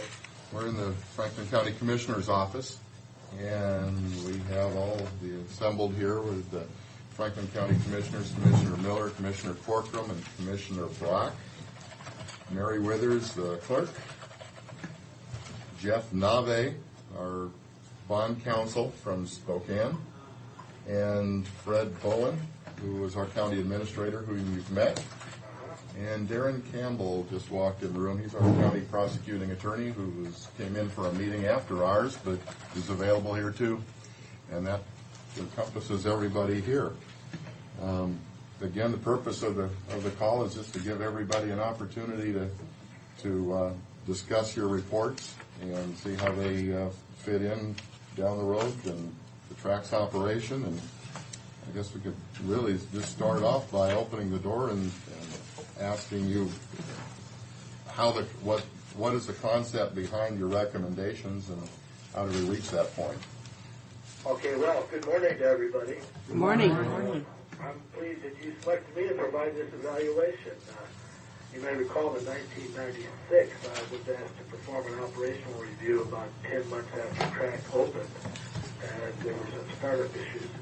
Part of that review included a projection of possible events and facility usage. At that time, I felt the projections were achievable but challenging. Since the reorganization and management changes, there have been significant success, exceeding those projections, and that's very optimistic. Now, the projections that I have presented in this report, I consider those at 10% room use to be conservative. I also expect that TRAC staff will probably achieve and then exceed those projections in a relatively short period of time. The key to these recommendations, I think, is that the payback is achieved in less than 2 years at only 10% room usage. And also, the revenue stream, of course, continues after the payback period. Industry-wide, there are relatively few publicly owned facilities such as TRAC that break even operationally, let alone payback capital or debt service. TRAC has been a catalyst for development in the area. I remember when I was there in '96, it was pretty bare out there. Future development of restaurants and other retail and hospitality-related business will enhance the entire project, and TRAC is really the sizzle out there. The proposed TRAC AmeriSuite relationship is the opposite of the industry norm. I'm sure you all know that. AmeriSuite is not a classic convention hotel. It will not have a restaurant. It is the first AmeriSuite, I understand, to have expanded meeting room space. I've stayed in several of them, and they maybe have 1 or 2 little meeting rooms. But this is a major expansion of what it is they're trying to do. Being adjacent to TRAC, there's an excellent opportunity, I think, to match strengths and weaknesses of the two facilities and the two programs. Rental rates to users will be comparable to the Tri-Cities published market rate. However, I would caution that it's common in the industry.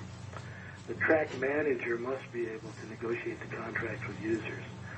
Flexibility is the key in this industry to getting events, combined, of course, with creativity and packaging that is beneficial to both parties. The proposed agreement itself is unusual. It's not unique in the public assembly facility industry. The norm is private business renting or managing publicly owned facilities. This is the reverse.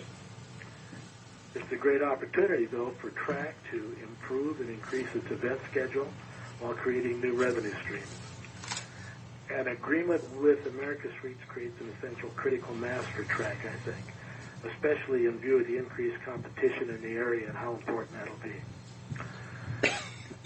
This agreement would be a rental agreement, not a management agreement. TRAC would rent from AmeriSuites on an as-needed basis. This has the lowest risk for TRAC.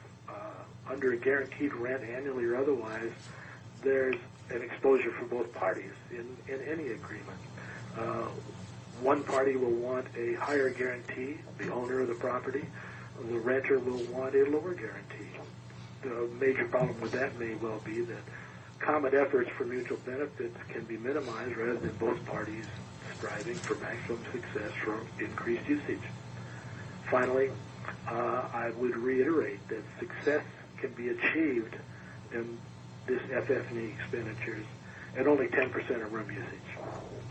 So I hope I've adequately addressed your concerns and issues, and I'll be pleased to answer any questions.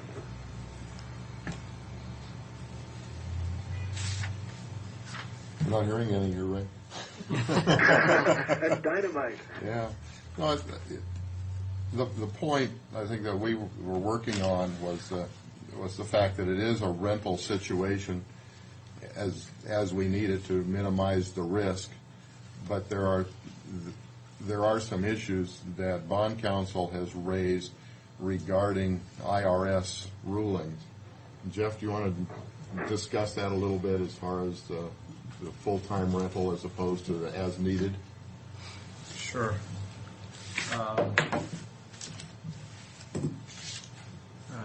Let me see. Ray, I'm assuming you have worked with other tax-exempt finance convention centers. I've done this kind of thing, yeah, but I don't propose to be an expert. No, right, understood. I'm just trying to figure out where to start. And guessing what the IRS is going to say is something that probably is best left to others. Oh, come on. No. The county has issued, since 1994, 5 issues of tax-exempt bonds to finance improvements out at TRAC. Uh-huh. So TRAC, and the county built TRAC on county-owned land, which is a plus, which I think allowed the county the ability or allowed the facility to be sited where it's being sited. But what we need to be careful about as a county is that AmeriSuites not enter into some type of a contract that could be viewed by the IRS as giving AmeriSuites any rights to use TRAC facilities or equipment, FF&E that's financed with bond proceeds. And that's a generalized statement. There are some exceptions. But again, the general rule is we need to make sure that anything financed with tax-exempt bonds is not impermissibly used by AmeriSuites. Let me say it slightly different to be sure I understand, Jeff. Yeah. In terms of the FF&E equipment, the difference between usage and rental on the part of AmeriSuites. It's not unusual in the industry, certainly, that public assembly facilities that are publicly owned may do off-site catering, for example, with an in-house caterer, at which they would be taking equipment and in effect renting it, even though it's included in the price of the meals that they do, and they may do these in private facilities. So that, in effect, is the private is renting from TRAC, much the same way that anybody that comes into TRAC, if AmeriSuite didn't exist, would still be renting that stuff too, and that'd be a private rental. Now, I'm not sure if I've been halfway clear what I'm trying to understand.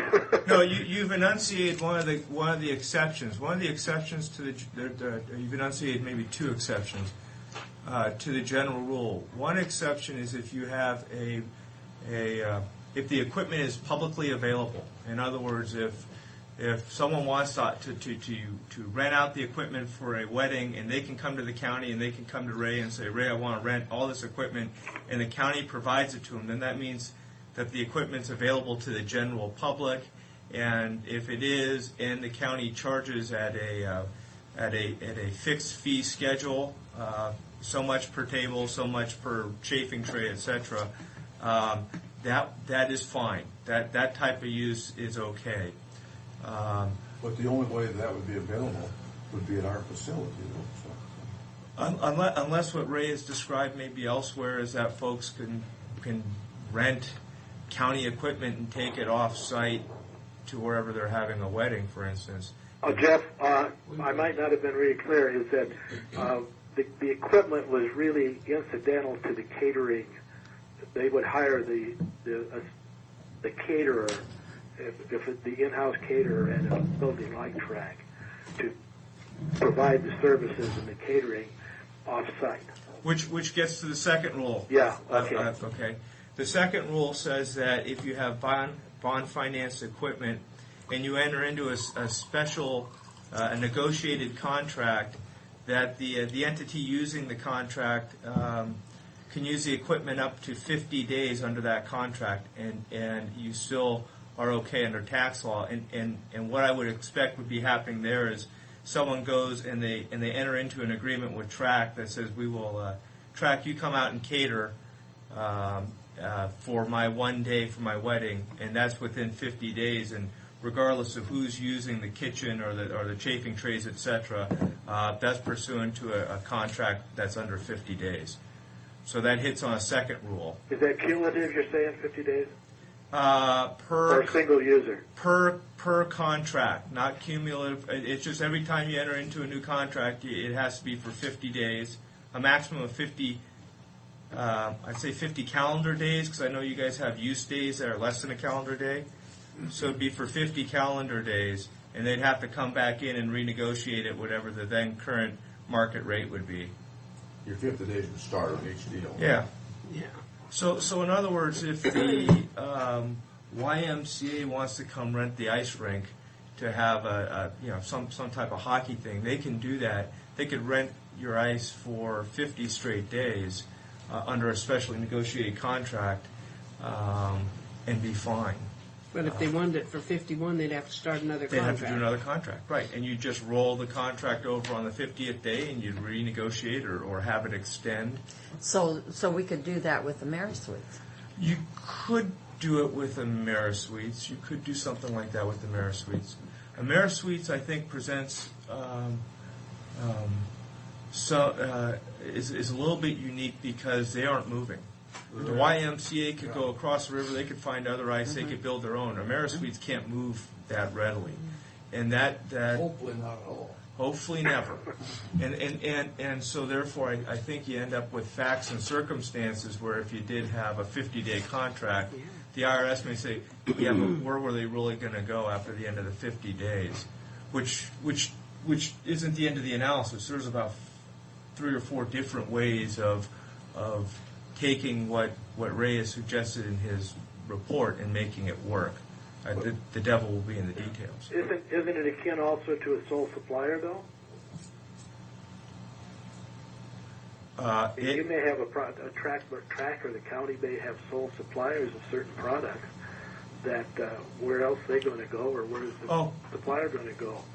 Yeah, let me see. A sole supplier is usually the county buying stuff, right? If they were, or renting a facility. It's not unusual for public districts that issue bonds. Schools often rent facilities to put on adult education, for example. Right. No, my concern is not with the county using AmeriSuites, because my concern is with the IRS somehow saying that AmeriSuites is actually using Track or bond financed equipment. So I'm not so concerned about the use of AmeriSuites by the county from a federal tax law standpoint. So we rented the ballroom.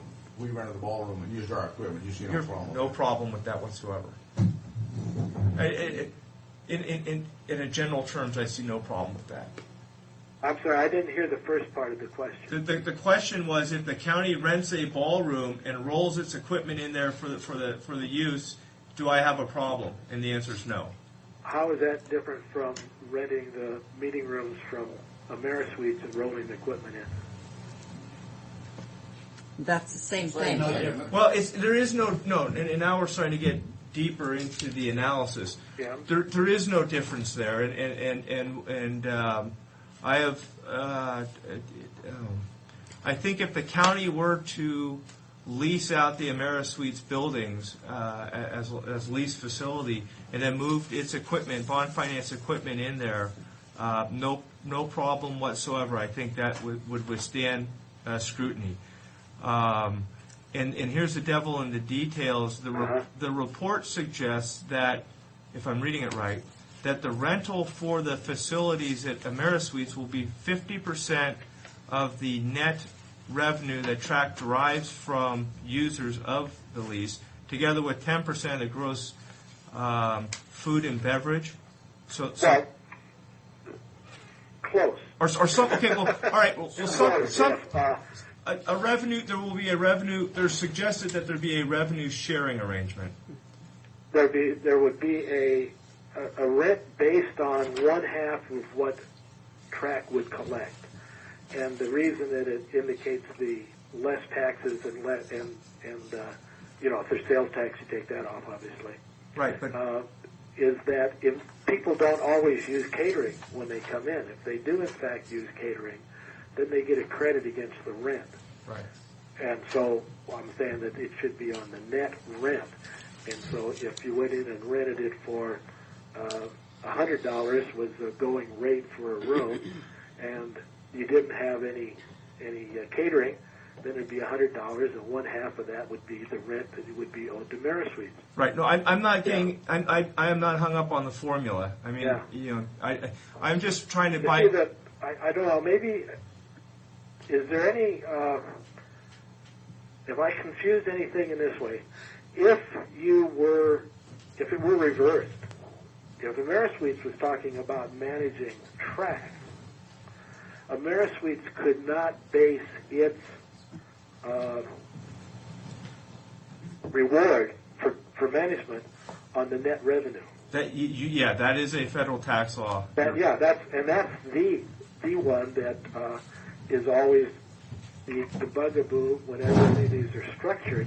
But that's when private going public, not public going private. Right. Here, let me. And so, the people that I've talked to, in a lot of several major facilities, just have all come up with the same answer. And of course, they've all have bonded indebtedness, and it's been the same kind of situation that we can't structure it that way, but they can structure it based on a number of other things, as long as you just have to stay away from that revenue.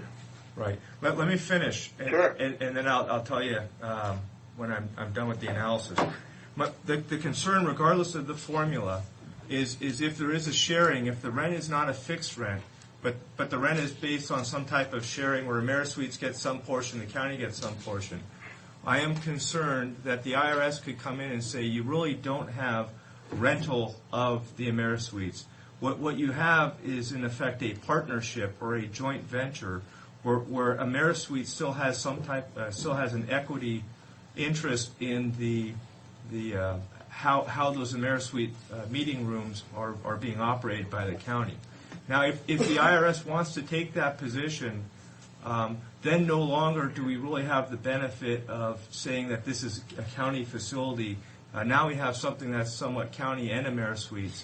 And at that point, I think a creative IRS agent could argue that you don't have pure public use of the FF&E. Now you really have AmeriSuites using half of the FF&E due to this arrangement. So that is where my concern. I don't care how the formula works, but I'm flagging that as an issue, and there are ways around that. Yeah, I understand, and that's exactly what you should be doing, and you're doing it well.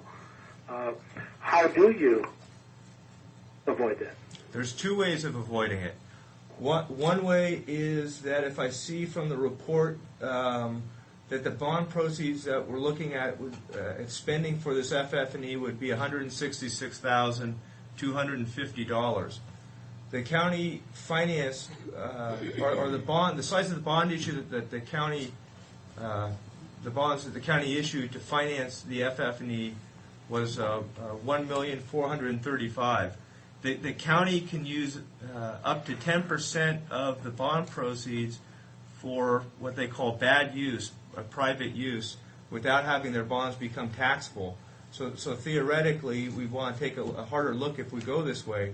The county could use $143,500 of bond proceeds to finance equipment, and regardless of whether or not the IRS said that AmeriSuites actually was using the bond finance equipment, it would be within the 10% threshold and we would be fine. That would leave the county needing to come up with just under $23,000 to bridge the gap. That's just off the top of my head. If it were my money, I'd spend $143,000 and be confident that I'm going to pick up the $23,000 in a relatively short period of time and make the rest of my expenditures. Okay, so that's one way of doing it. The other way of doing it would be to structure, again, the leases of AmeriSuites so that TRAC actually just leased all the meeting rooms and had it for a month at a time or a year at a time, whatever the lease would be, but lease it the same way someone might lease an apartment. So, the lease being exclusive use? Yes, because as opposed to just a rental, which is non-exclusive, is what we're talking about. So I understand. That would be option number 2. Would have to be exclusive. I think so, because if you're going to leave your equipment in there, we want to make sure that anytime anyone uses it, it's because they're using county. But if we didn't leave our equipment in there, though, and we leased it on a yearly basis, and then we moved our equipment out, that would give them a chance to sublet it, or we get sublet it, or what have you. Yeah, Commissioner Brock has just come up with perhaps a third option is you just have these things on rollers and you roll it all in and you roll it all out. Well, I think part of the agreement, if I understand right, Ray Portari, was that there would be some storage space in which the equipment would be kept when it's not in use, and you could just have a lock on that. Is that accurate? That's correct. There is a built-in storage area adjacent to the meeting rooms, and it would be relatively simple to move that in and out. So as Commissioner Brock? I'm sorry. Right. Didn't hear too well. It was. Suggestion on the lease and then the sublease, that would work in that sense that they wouldn't have the equipment. And I would also just point out that most stadiums that have the luxury suites that everybody talks about are bond financed, and their arrangements typically are you lease the luxury suite, and then the teams now are giving you an option that if you're not going to use the suite, they will sublease it for you to another party to use and credit you on a percentage of that, and they'll take an administrative fee, which is not unlike what I think Commissioner Brock was suggesting.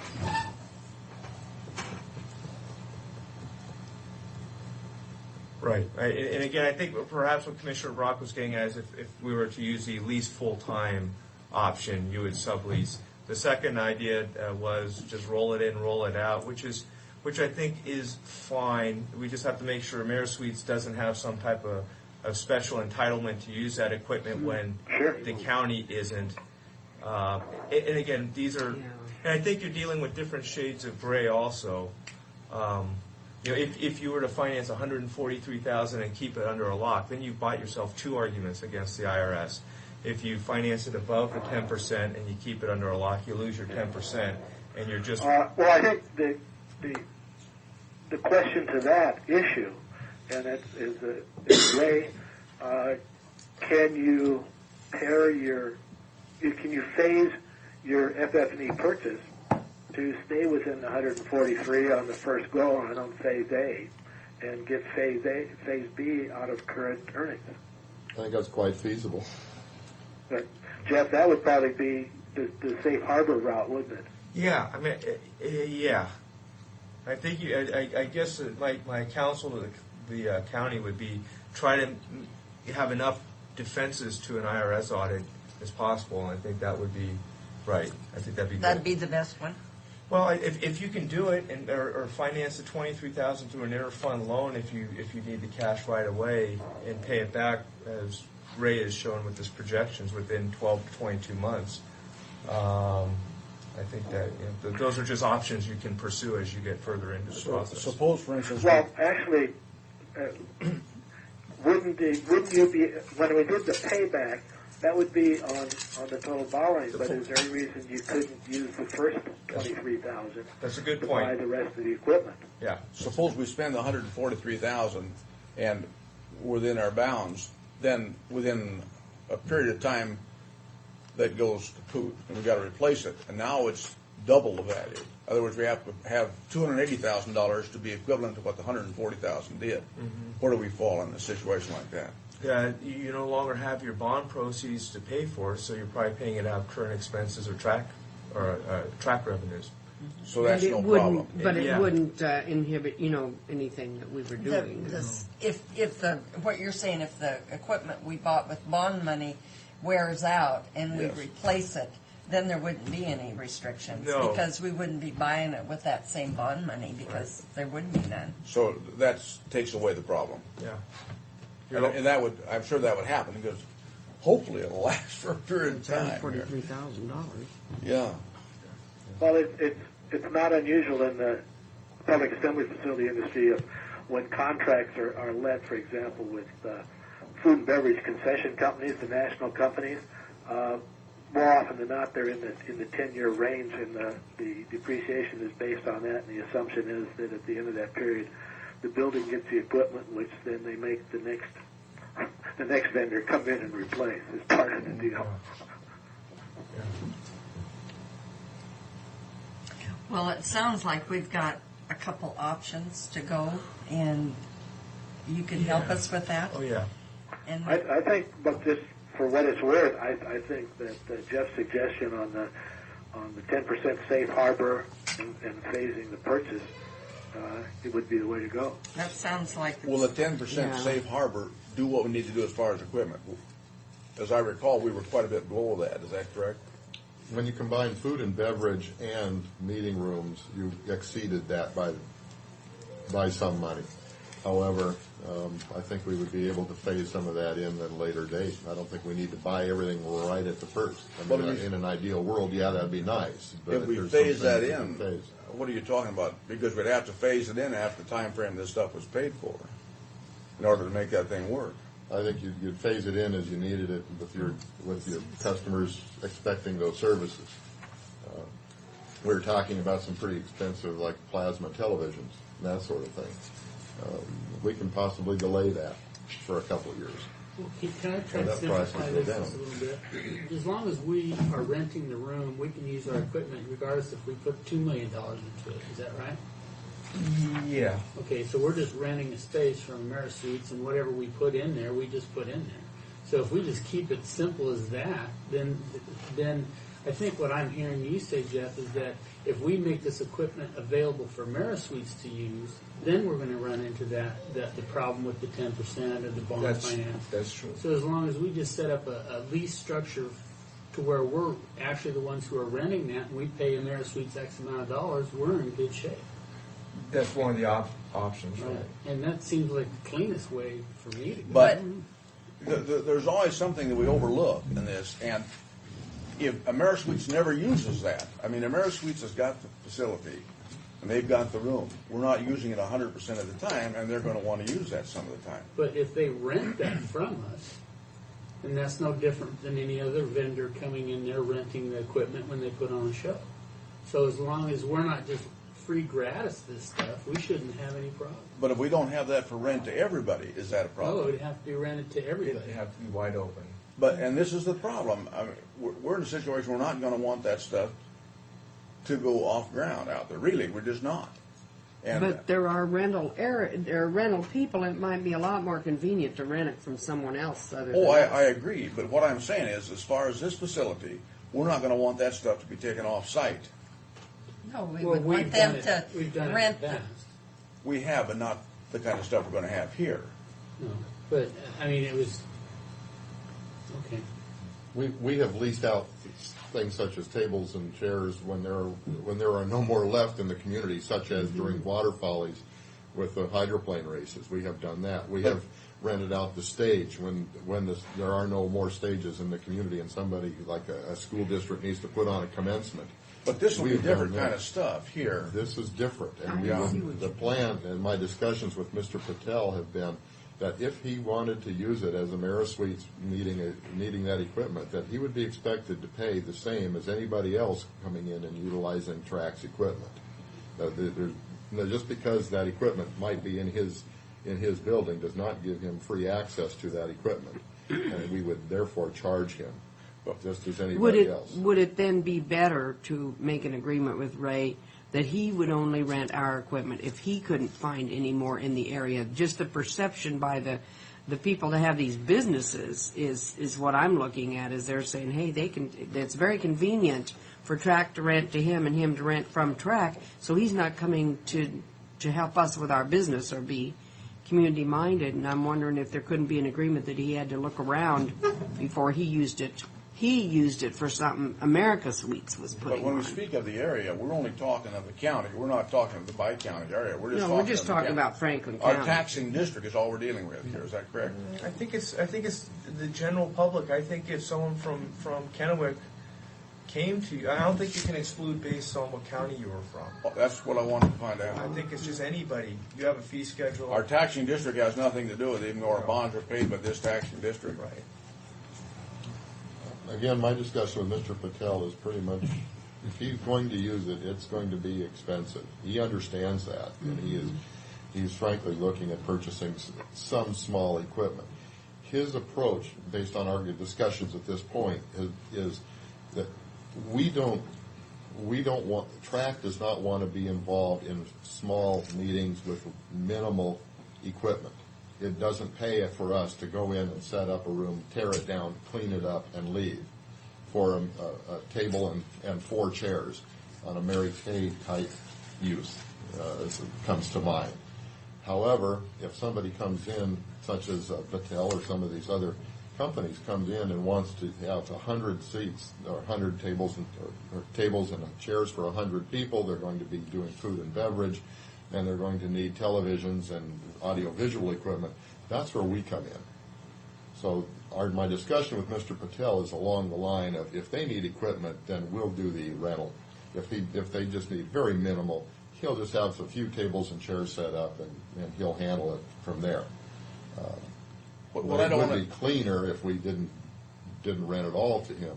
What I don't want to see us get in a position where we have to put ourselves in a position to let it go off-site in order to meet the revenue requirements, the IRS. In other words, we have to legitimately make it available to people off-site. I hope we can avoid Well, that. don't we do that right now? We require people to, if they're going to use our equipment, catering and equipment, they have to be on site. Now we do, but it's a little different situation than what we're talking about here. Why couldn't other people? Yeah, but we'll have that storage room. Isn't there some credit he should be able to get by giving us space for storage? I would structure it to be safer, as in just you pay him rent. So there's no credit. There's actually dollars going over to rent the use of that room. In other words, it's trackable on paper. Here's what But happens. he could use that money to defer the costs when he's renting from us. I mean, I'm kind of looking at his side of the equation. Why would he build those rooms if he didn't? If he wasn't going to be able to get some revenue off of it, either by rent from us or.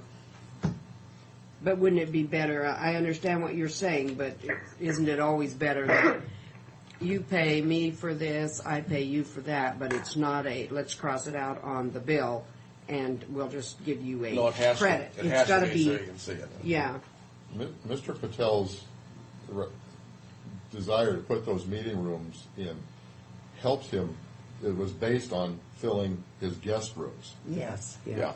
Mm-hmm. Yeah. And by having the whole complex available, adjacent to his guest rooms will help his guest room side. So that is the true reason for that investment. That's a in those perk that's meeting going to rooms. go, that'll just happen. And That's he going to has a happen right to do because that, of to be able to location. close, yeah. He was the only one that saw that value to the point where he was willing to develop that hotel and those meeting rooms on that site. Well, to me, it all sounds real manageable. It does to me too. I don't see that as being a difficult problem at all. I think the first option that Jeff suggested would be the easiest one. I think it just needs, 143. Well, that would take care of it. everything needs to be written down so And that we then- all understand when we Then the start. 50, when you said 50 day lease agreement, I thought that was for a calendar year. No one could lease Any more than that. So it could be rolled over. You just need a new lease. Over and over and over. It could be. Run it out on a monthly basis. 12 contracts.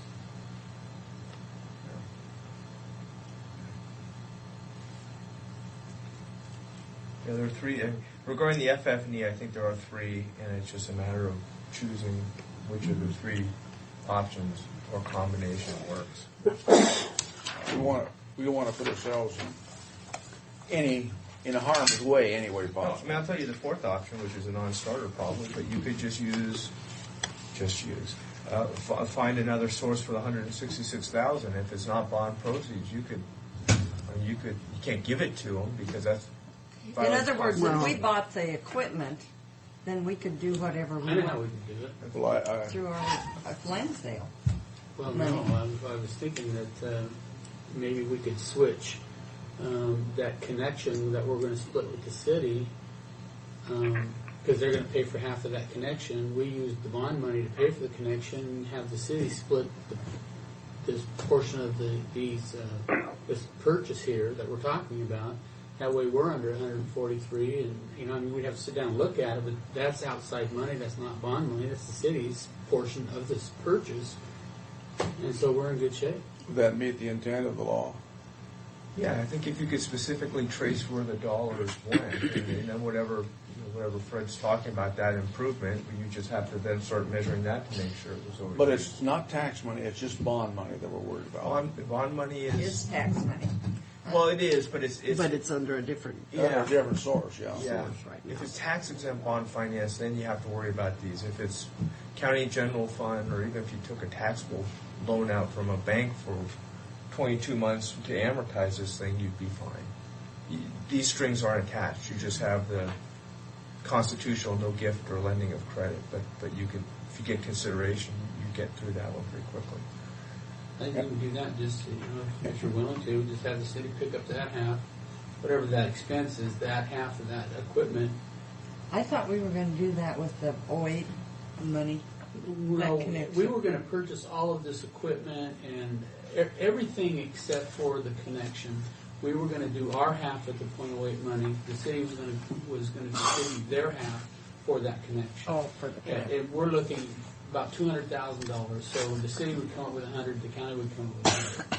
So if we were to transfer the county's or the city's $100,000 into this equipment, and we purchase the full connection, then we won't exceed the 143 of bond money, and the rest of the equipment can be purchased right away with the city's money, and it's clean. It's clean. We can identify what the equipment was purchased with, and the rest of it's all. Let's just make sure the city's on board with what we're doing. Yeah, we'd have to talk to the city about it. I don't see that they would have. They're looking at dollars. It's money Or in we their could pocket, just too. buy it outright with the land sale money. Well, they've already committed that they would pay half of that connection. So if they've committed to pay $100,000, I'll just use that number. What difference would it make to them where it would go? I mean, I can talk with them, and I'm sure they would understand what we're trying to accomplish. And not only does it benefits them as much as it benefits us. So I don't see them. We're all looking at the same thing, and that's equity out there trying. I think we can do that. If you're interested in going that way. I think we need to look at the figures on that, Fred. Yeah. Have we got our questions answered? Yeah, I guess so. Yeah, let me just throw one more out there. The issue, again, being that TRAC has been financed tax-exempt bonds, is that when we do enter into the final contracts, the contracts do not provide AmeriSuites with any special use of the bond finance TRAC. So we're going to all have to pay attention to that. And I guess the one thing that I saw in your report, Ray, and I think it's clarified in the back, but the concept of having AmeriSuites maybe having booking rights, and I think your final conclusion is that they don't have booking rights, they have a view only, Read only, yeah. read only, as well as the, right, and I think that's important. If you were to allow AmeriSuites to book TRAC rooms and facilities, and you didn't have Redline or anyone else with that same right, then it would look like AmeriSuites has special rights to the TRAC facility, and then I think the IRS could raise a stink. You know, I agree with you on that, and I would vehemently agree that the booking be done by TRAC. Right. It's got to be pyramidal. You can only have one person entering the date, so you get double bookings and all kinds of other problems. So, you know, I support that wholeheartedly, and I'm sure that Ray, in the agreement, is going to be the same thing. But our policy... We were just responding to an issue that I understood had been raised about other people having that ability. And so I checked around with some, again, I knew the answer, but I double-checked it with major facilities, including some in Washington State. And the same thing, yeah, if we get connected, it would be a read-only kind of thing. Okay. And is that something that it would make sense to allow anybody to log on to a website and then say, I see TRAC is open the first 2 weekends in May, and therefore I'll go give Ray a call and see if I can book it? There are buildings more and more coming on with websites. But the approach is to say, you know, for booking information, for schedule, where they'll just list the schedule, or sometimes they put a bunch of tentatives in, and there's no reason to get into that kind of thing. You know, one of the real issues is in booking and scheduling is that when someone calls and they're the first-time user, part of your process has to be a qualifying of that user to use the facility. Do they have the financial wherewithal to pay their bills? Do they have any experience it might be? What is the event? There may be some events that the county simply will not let happen in that facility. You have the exotic, erotic ball that they have in San Francisco.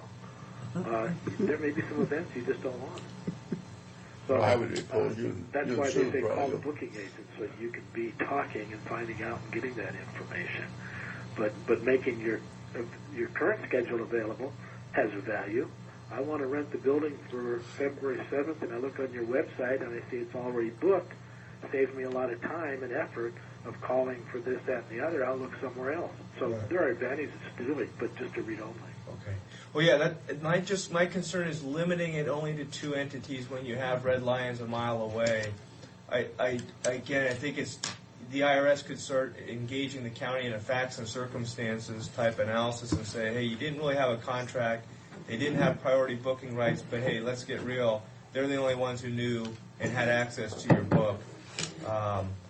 You're just saying they're the only one that had web access to the book, Jeff. You're not saying that they didn't have access. They can make a phone call and find out. Exactly. Right. No, all I'm saying is for the record that the agreement can't allow AmeriSuites anything that someone else can't get. Well, I have no problem with not letting anybody get to it. Right. From a management point of view, right. On it, it's not unusual when you have a convention bureau that's very active, and particularly in major markets where they're out pushing 18 months out. The convention and visitor bureau is pushing for those events, and then it's an informational kind of thing to be sure dates are available before they're going to make a major presentation on a date that's not available. You know. Right. Okay. But we kind of have a policy set up on that right now, do we not? That first in line, gets it if they qualify, have the backing, want to agree to all the agreements, and It's primarily driven by the Hispanic dances, but typically the other dates aren't usually contentious. And we do have a website, and we do put our public events on there anyway, because we get an awful lot of phone calls, people wanting to know what events are coming up, and we refer them to the website. So we do have access for read only, and I wouldn't anticipate this being any different. I guess my final comment, based on what I read, is, let me see. AmeriSuites will not have a restaurant, right? And are they going? Continental breakfast. Continental breakfast. So no room service. It's just you come down and get perfect. Because the other thing we'll want to make sure is just that there's no use. They don't have some special right to use Track's kitchen because it's the closest They don't kitchen. use our kitchen right. for their Right. continental And breakfast. Ray pointed out before the meeting, I think a good point, that other folks who come in can rent that kitchen facility on a fee schedule just like any other facility if they want to have a spaghetti feed at Track. And I think that so long as that's kind of the same type of a right that AmeriSuites gets, you should be fine. Any other questions from anybody? Not till Jeff leaves, and then Yeah, we'll and start. then we'll think of something. Is that how it goes? Yeah, always. Well, with any agreements, though, that we have Drawn. I really want Jeff to peruse it. Absolutely. Well, after we get it and have a chance to look at that agreement, I'd like to have this repeated and Jeff right here with us so that we can ask questions on that agreement. I would certainly like to have that happen too. What would be wrong with having Jeff write the agreement? Nothing. Not anything. Well, however, so that It would be, we need to remember, though, that it is the AmeriSuites property we are leasing, and if it was on the other foot, we would be the ones drawing up the contract for people leasing our space, and I would believe that that would be what Mr. Patel would be looking at also. However, it's certainly worth a question to see. well, we He would want mind something if that we works put- for both. Patel, absolutely. And this is why we need to have Jeff involved, so we're meeting our requirements here, and we want him to be Anything happy that with he the deal too. presents to us, then I guess Would I be should reviewed. reviewed by Jeff and Oh, yeah. tweak in. Yeah. May I make one caution? I think that you definitely want to have Jeff involved on the issues of the IRS and Oh, absolutely. exempt and that, but that 90% of the lease will be operational issues that have nothing to do with. Well, I question what you're saying on that after talking to Jess, because some of the operation may slop over. Well, there's in the no question IRS. at all of how it does it, and that's why I'm saying that most of your text is going to be on operation things, how we do it, and Jeff would provide a valuable service by saying, be cautious of this or be cautious of that, go in door A instead of door B. But the drawing up of it, I think, is really a bailiwick where Ray has a lot of experience in that, in what's traditional in the industry. I'm not demeaning either one. I'm just saying that it should be probably a cooperative effort. Oh, absolutely. Yeah, we agree. Okay. Okay, I guess that's Thank you, all we have. Ray and Ray. Okay, well, Yeah, thank thank you. you very much. You bet. Thank you. Thank you, Ray. Okay, bye. Bye. Bye-bye. And thank you, Jeff. You're welcome. Okay. I'm thoroughly confused, though. I don't think it's very confusing. I think I think we muddied the water a little bit with discussions of what might or what could happen, but I don't think it's very confusing. Well, I think we can do this and do it within the parameters that need to be done, partly on what you said, and But the Because- concept of renting and then we fulfilling the service side seems solid. I don't think there's any issue. It's just how we structure that to stay within IRS. yeah, I just don't want to see us get in a position where somebody comes in and says, well, we have the right to use this too, and they do as long as they use it there. I don't want to. Some of that stuff is going to be real expensive that we. Well, that's why if If we don't use bond money, we don't have a problem. Yeah, you don't have to worry about it. Well, I think you're always open for criticism from certain members of the community who see something, and we've had this happen already, and then say, I wanted it, and you cheated me out of it somehow. And you just have to live with those kind of folks. They don't have merit to their argument, so. You could drive that. Yeah. Yeah, Good to thanks, see you Jeff, for again, coming Jeff. down. Nice to be back so soon. It was October, You're so, I can see the horizon here in Spokane. We haven't seen a horizon for a long 2 time. weeks. It's intermittent here, I tell you. No, we've got Steve. I'll swap with Steve. I'll be back in 15 minutes. We have Steve, oh. See y'all. Okay, bye. Anticipating a great deal of wisdom coming Oh, forward. I heard a lot of it sitting out here. I don't think you need mine. This is just a department update. Yes. A what? Department update. Oh, department. Department update.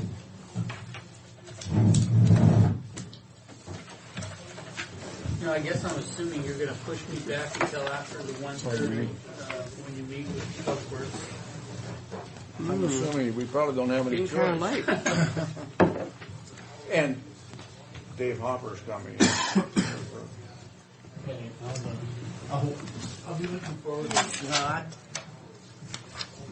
He's not. Okay, Steve, what's happening? Well, this is a department update, and just some information here. We had no need to buy down NISAs in the past because of the 1% limitation, and also increase in property value or increasing value of the county. So that was very fortunate. We didn't have to, enter into an agreement with them as we have in the past. What have we spent on that in the past? How much have we spent on that buy down in the past? $1,600. But it's always Yeah, been $1,200. beneficial to us to Yeah, do it's it. been more. It was a lot more benefit to the county. So. Yeah. We just delivered the tax roll to the county treasurer today, this morning, as a matter of fact, and that's a week earlier than we were last year, and about 3 weeks earlier than we were 2 years ago. So we are feeling pretty good. Jenny is in the process right now trying to balance, making sure that her side balances with our side. Did they drop off on Birch Road? Was that No, it was double whammy there. Our revaluation is proceeding on schedule at this point in time, and it appears that, as I've stated in the past, that the values were doing West Pasco, and it appears that on an average that the values are increasing about 30%. Yeah. Well, because of the house sales. Yeah. Gosh. I mean, the market is still pretty strong. As far as it's slowed a little bit as far as the time frame that it's taking to move a house. There's a little longer on the market now. Now tell me this, Steve. It's still moving. Have you got an interpretation with this new concept of Iman with 30%? All we're looking at right now is the top figure, not the individual, the way our tax is structured now. So it'd be the total amount of the total amount of taxes. But with this Iman initiative that's being proposed, will that affect the individuals or the overall? It would affect the individual because we have to turn back around and refigure the levy rate. So it has to be in the individual. So no individual could go up. Well, I mean, as of right, no, not really, because it's still in a revaluation issue. So if your value goes up, it would be of the value. If you had a value of $100,000 and it went up to $300,000, we're going to refigure the taxes. You're still going to get more. You're going to pay more tax if the value of your property goes up. But a combination of those cannot push that top limit. It comes back down to what the districts can collect. Yeah. And if that passes, it would be limiting the districts to, 25% of what you collected. The first year is when you take your big hit. Because after that, I mean, it's just, you refigure, but that first year would be so if it passed to be, 05, it would be the major hit to the county and all the taxing districts except for schools. Yeah, schools are exempt. So, anyway, so we're looking at about a 30% increase in the value of property on an average in West Pasco at this point in time. This is just for your information. The rate for the Mosquito District, which was set at 15 cents, has been recalculated to almost 12 cents. And that was because based on the amount that was budgeted, we have to figure on the budget amount, not the dollar. So because of the value, we just transfer it and translate it around and recalculate the rate. So actually the rate per thousand of value will be almost 12 cents per thousand instead of the 15. We'll still get the same amount of money as they budgeted of $313,000. But that'll make people happy. Yeah, so it's not quite as much. They're going to go out to private source to get the funding. Okay. There Until were the some taxes come in. right. Yeah, until the taxes come in. Yeah, there was some discussion, if you'll remember, back about what do we base the assessment on from the mosquito district? Is it a taxable value? Is it the assessed value? We had a decision that went out statewide because of other issues on benefit assessment districts. The mosquito district is a benefit assessment district. And the Department of Revenue determined that all benefit assessments are to be based on market value as opposed to taxable value. So what does that mean? If a senior citizen, if they are currently in the senior citizen program, they don't pay on the taxable value, they pay back up on the higher value of the market value. As well as the people that live on Birch Road. It's based on the market value of farm property, not on the open space value of farm property. So, so they're going to pay more than they would because it is a benefit assessment and it's to be based on the market value. When was this determination? There's a letter that's attached. I attached it from the Department of Revenue. That's going to It's make dated the 19th That'll of be December. a big change. And I made a phone call, there's a note up in the top that I called the department on the 5th to just confirm. So Everybody will drop out of that's open one of the space. reasons why that rate.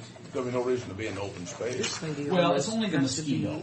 It's only the Just mosquito on mosquitoes? assessment. Yeah, it's only the Oh, it's mosquito only on assessment. that? Oh, just on the mosquito Just assessment? on the mosquito. Okay. Yeah. So, but that's going to be, and it's one of the reasons why that rate dropped because we're figuring it on a different value. Be on the wheat district and the mosquito district? Just the mosquito. Just the mosquito Because district? it's a value-based assessment as opposed to a rate-based or a class of ground or a type of property. The mosquito is based, it's an assessment-based, it's a value-based. You know, I think they should do away with that Department of Revenue. I really do. Yeah, well, I think they're that was a decision. a Gestapo outfit. Yeah, it is no point to have open space then. Well, it gives you and I a Well, benefit, on I the guess. mosquito in district, one everything else aspect. Oh, yeah, and everything else, that's right. Saves us a little bit, because it did drop the rate down, so we don't have to pay quite as much as homeowners in town, so. Just some information, I've talked to Fred about the move to the new building and reminded him that as soon in March as we can, it would be beneficial to us the later we go, and we talked yesterday, and I was bringing that to you as some information. I think Zona's targeting that date too, because about the 15th she talked to me. She said she couldn't get an answer from Jenny, but she felt she needed to move when Jenny moves, and I'm assuming you need to move when Jenny moves. There's a real close working piece that fits in there between the assessor and the treasurer, and Right. the treasurer and the auditor. Uh-huh. With the computerization from our office to the treasurer, I don't know that it's real critical. 'Cause you can No, get I down wouldn't want there- to say a month, but But if you know, you for got a down week, there and plugged your computers in, we you can have, could. because we do everything electronic. I think we're going to So- have to anyway. I think there's going to be some lag time in there. between Yes, everybody. I mean, I think every office is going to have dual until everything is moved down. And we can work with that. My concern is that we don't stretch this out into April sometime. We're trying to finish up our revaluation cycle, and we have, when you make a move, there's going to be some problems. Oh, And absolutely. I just don't want to have to deal with a week of frustration when we're trying to finish up our work cycle, and it just creates more problems. So. Yeah, as long as everybody remains flexible and doesn't let it get to them, we'll be better. The last number 6 is I have asked EAP, and we are in the process of having them do a team assessment in my office. And as I stated, it's an effort to build a better team and address any issues that may be difficult for employees to bring forward to management. As with any office, there are always issues that. Uh-huh. So That's a good idea. Sometimes it's rather difficult to try to root out what the real issue is. They may say it over here, or they may not. And so instead of trying for me to do it, all my staff has been asked, and as of this Friday, they'll all have visited with Betsy out there at the EAP, and then I'm sitting down with her next week, and they've been told that any issue they have to share it. And, you know, it's not in total confidence, but I don't, as I've stated to them and tried to reassure them, I'm not interested what this individual said. If there are issues or there's concerns, I want to know what they are, and let's try to address them. And especially in light of we're moving into a smaller area, and believe me, the grumbling is already there, and I don't really want to carry other issues. I don't want to carry something that's going on now down into a smaller area and it balloons on How us. much smaller is your area going to be down there, Steve? Well, pretty significant. Quite a bit. Yeah, I mean, it really is. I mean, the front office, well, what I'm kind of calling the front office. I mean, their desks are going to be right next to each other instead of I kind of know, spread out. but you're the only office that has that expansion. They'll be bumping into each other for a little bit. That. We have a lot of room, but it's going to be an there's adjustment. a lot of floor space, but I mean, it's because of the way it's Well, it's that old vault in there, yeah. really. And when we move back, that's going to be gone, and I think we'll have a real good facility downstairs. But so I'm just it was something that I've been talking about with the AP and you know, almost every office should go through that. I think there would be some benefit, and it'll be interesting to see what kind of comes out of it. Okay, now what kind of charges will we have for that, do you think? She told me that it was all based on whatever the contract is with the county. I don't know, what is it, hourly base? I don't know how it's based. 4 visits. Pardon me? 4 visits per employee. Yeah, so it was all, she told me that it was all, it was all taken care of, how the contract is written with the EAP. So I don't think that each employee's had more than probably a 40-minute visit that I'm aware of. So that's kind of what's going on in the assessor's office. And if we all say fire the assessor, replace the assessor, you'll have right to the root of the they problem. they may all be saying that. Who knows? So, but I think every office should go through that. I mean, if it can be relatively confidential, and that there can't be any retaliation. And that was something that was that was a statement that was made by a couple of employees that they were concerned that there would be some retaliation, and I said I can guarantee you there's not going to be. I mean, well, you can, but in other offices, well, yeah, I can't say that about other offices, but if there are issues, we need to deal with them, and however we need to. Whatever it is, we just need to sit down and try to address the issue. If we can solve it, we will. If we can't, well, we just have to come to some kind of an understanding and move on. It may work out, it may not. And if whoever has the problem may just have to say, well, am I going to stay or am I going to leave? I mean, we can't fix everything. But So you can, and some problems boil down to that, and some things that are kind of handed down to in these departments, and you don't even realize it's a problem. Right. So anyway, I'm trying to take an active position on this and try to address things before they really blow up into something, if there is anything. And I'm not even saying that there is, but so that's what's going on. Well, you're just full of all kinds of good tidings. It's a new year, That's But good. at I least, think that's real good. At Steve, least what the you're doing. mosquito district is coming down, and I'm not pleased that the Department of Revenue has evaluated that anymore. Well, I think what's happened, the weed district or the what's the other one? Pest control district. But just the mosquito district is the only one that's going to because be. it's considered a benefit assessment district and it's a value-based, it's based on value. That's why. But that's Where not, the others aren't based on value, it's just based on acres, on a flat assessment. That's not too big a hit. It's not, and overall it's lowered the rate, so those of us in town are going to pay a little bit less, and those in the county are going to pay a little bit more if they're in the open space program. Probably not more than if it was at the 15. No, that's and overall it may wash itself out. It'll probably be just about a wash. It may very possibly be just a wash. We hope so. As opposed to 15. So. Yeah. So anyway. Okay. Well, have you been down to the facility to look it over? It's been a couple months. Yeah. Boy, you ought to go down now. I mean, I was down there. I don't think the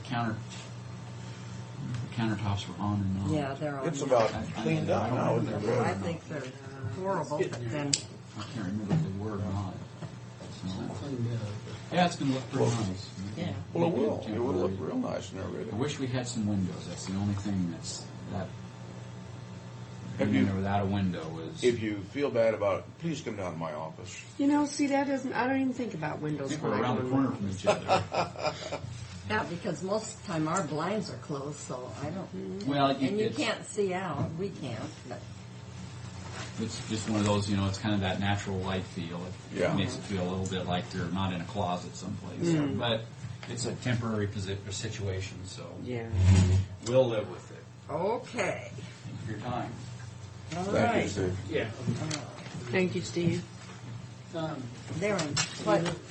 I wanted to ask That Joe. gal's out there, did you want to push everything to the after room? Oh, for the, Can't she just start setting let up? her just come on in here. Do we have, Everybody out, executive Or are you going to have executive? No. No. So Can- she can. I've got a resolution for the disbursement of the estimated 2004 post-closure funds from Post-Closure Trust for the New Waste landfill. That's the annual thing we do now so that they can continue the well monitoring on the post-closure, on the new waste. What's the number?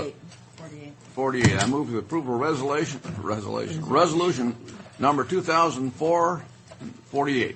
I'll As second the listed. motion. All in favor? Aye. Aye. I got to finish with my motion before You know, you second. Darren, do you know if Steve ever, whatever happened with Steve, he was going to ask for a hearing regarding the expansion of the correctional facility up at, I don't. I No, I'll heard ask. as about as much as you did. I know Okay. it's a significant issue that he wants to address. I don't know what steps or what time frame. well, I know he wanted as early in the year as he could, and January is almost over, so I'll call him. Well, some but morning. it's not in concrete that I'll be they're able to help you even running going the to do it. scale. I know. So I mean, it's got to be legislation. And they may have said, let's just wait until we have, he may have rethought And that. I'll go ahead and, if I can, take one of the originals back, and I'll mail that to the bank with a cover letter reminding them what we're doing and how we're doing it. The other issue, I'll give you a heads up, I need to get a memo out, I meant to do it yesterday, I'll get it out to everybody today, to all the electeds and department heads. I will be gone, January 28th, I'll be in Seattle on county business, and then I'll be gone from the 29th of January until the 17th of February on medical leave. During that time, there will be no civil legal advice from my office. So, just giving you a heads up. So we can't get in any trouble? We will be very shorthanded, extremely shorthanded. Well, I suppose maybe we should talk to Steve, and if there's something comes up, then you can just you can give the board permission to. go outside is about all we can do. Yeah. So, Steve had asked, I sent a memo out to that effect to everybody, but since I'm sitting here in front of you now and I haven't got the memo to you yet, I thought I'd tell you But now. you're on medical leave for Yeah, I'll be out for about 2 weeks. 2 weeks. Is there any way you can get those contracts looked at? I will get as many of the contracts off my desk as I can before then, yeah. That and I'm public only works this looking year, for the those big ones. two Yeah, those should wireless. Those should be a problem. I expect so. Yeah, I'll just set a situation around. Well, if you can get those, as soon as you can get those to us, the better. The cell phone, you're talking the cell phone. Yeah. Have you and Tiffany already met with the board today, or are you guys We doing have that this later? afternoon.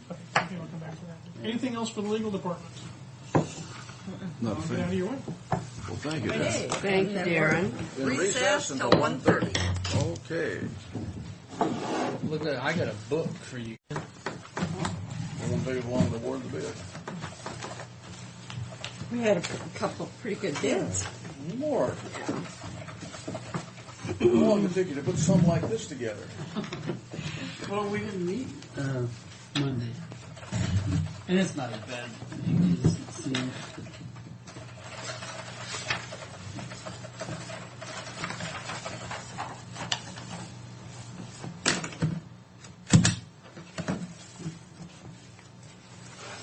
Okay, LNI training at track.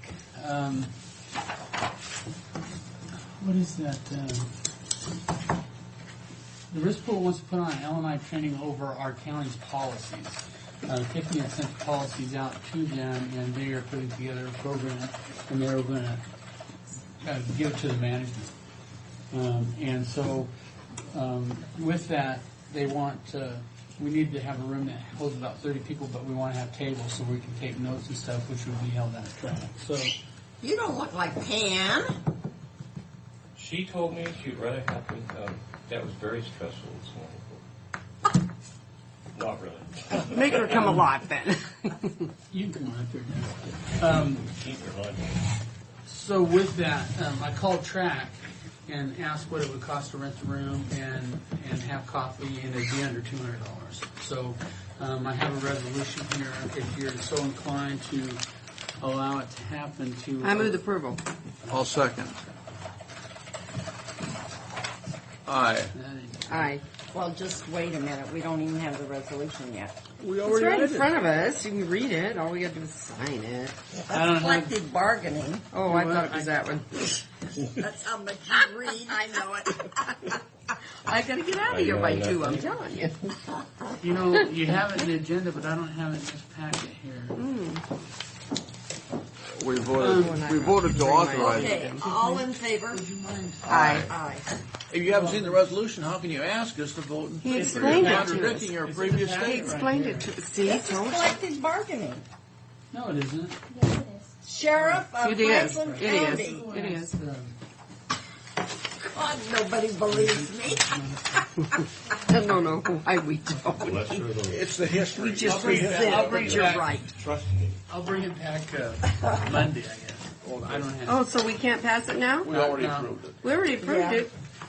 We'll just come back Monday for So, signature. We'll just sign sign it it. at 49. Well, that's unusual that we've had that down here. We got a Yes, resolution. We don't- highly unusual. Okay, Dennis, what have we got? We faxed a copy of this to Tim. At 406. Yeah, and he signed it. They reviewed it and signed it and faxed it back to us. Now we need a signature award to that Brodsky? Brodsky. Where is I don't know that the name. Yakult? I guess it's over by Battleground somewhere. Oh, I know, I've been there. I mean, through I've it. never heard of it Not before. in there, but. okay. I move the approval of the CRP 572 and CRP 573 as specified and award the contract to Rochke Incorporated of Yakult, Washington. I'll second the motion. All in favor? Aye. Aye. I guess we're signing the fax copy. We're signing all these, okay. Now, the original copy that we faxed over is part of one of those packages, and Pam wanted that one back for the resolution, which she's put together. This I don't know if no, yeah, but it's the original copy that was. Frank's probably got it there.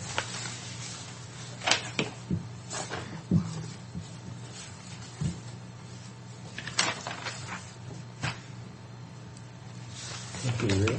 Oh, what's that? So here's another one to sign, huh? No, No, We that's just the leave that? same thing as on the front. It's on the Yeah. front, yeah. All right. I didn't know if you needed a copy of that now or not. Very good.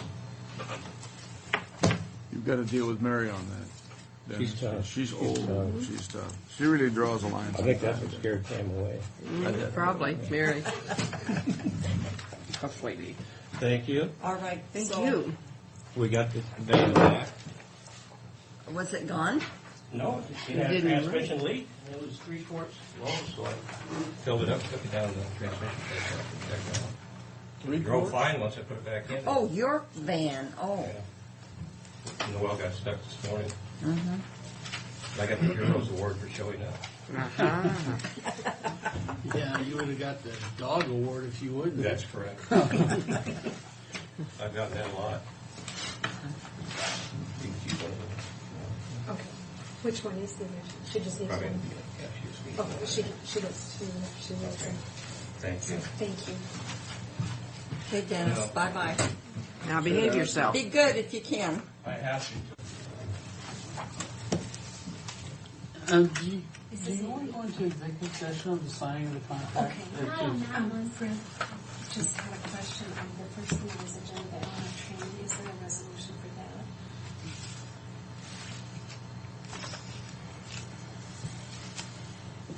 Okay, so there's no pay agreement. Okay, thank you. Sorry. There's no paperwork There's on no it? paper. The next one is the corrections officer's final contract for signatures. I have a resolution here for that. And then a copy of the contract for signatures too. They settled for, well, we've gone through it. so Yeah. They settled for 1.8. 8 The and 1.85. 585. I move the approval. Uh-oh. Now I'm Mary, looking at another one. did you go ahead and give the other resolution 49? We can use it, I can just cross it out on here and take it out of the minutes. And so we can use 49 for This year. one? Okay, good. All right. Of the 2004 to 2004 to 2007 collective bargaining agreement between the Board of Franklin County Commissioners, the Sheriff of Franklin County, Washington, and the Franklin County Correctional Office Association, and the chairman's signature to the contracts. Is there a second? There is a second. All in favor? Aye. Boy, I was worried you weren't going to second it.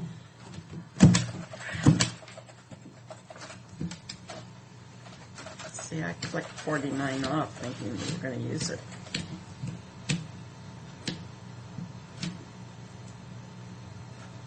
Again, I think this is probably more responsibility than one person should have. Well, I just know who she could just hand it right over to. I don't understand anything that heavy mechanical. But, I'll finish something else. okay. Bothers you too, huh? Yes. Yeah, if because when we one's pulled don't, out, yeah, you couldn't prove that it was resolution 49. and we've had some encounters like that. They changed language and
I didn't see that one.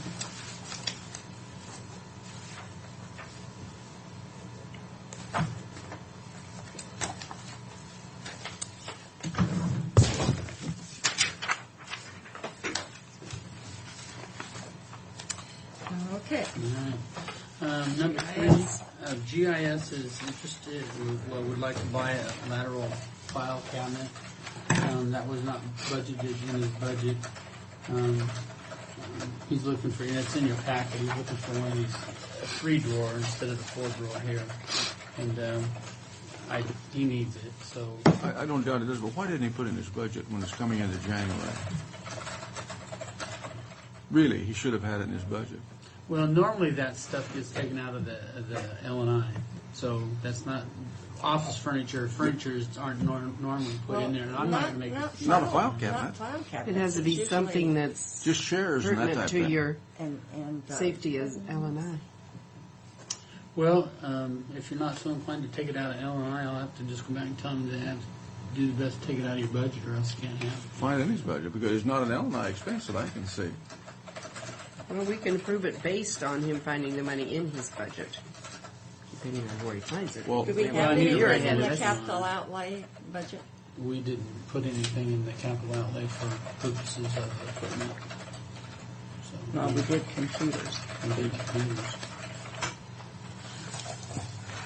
So I'll bring that back. Okay.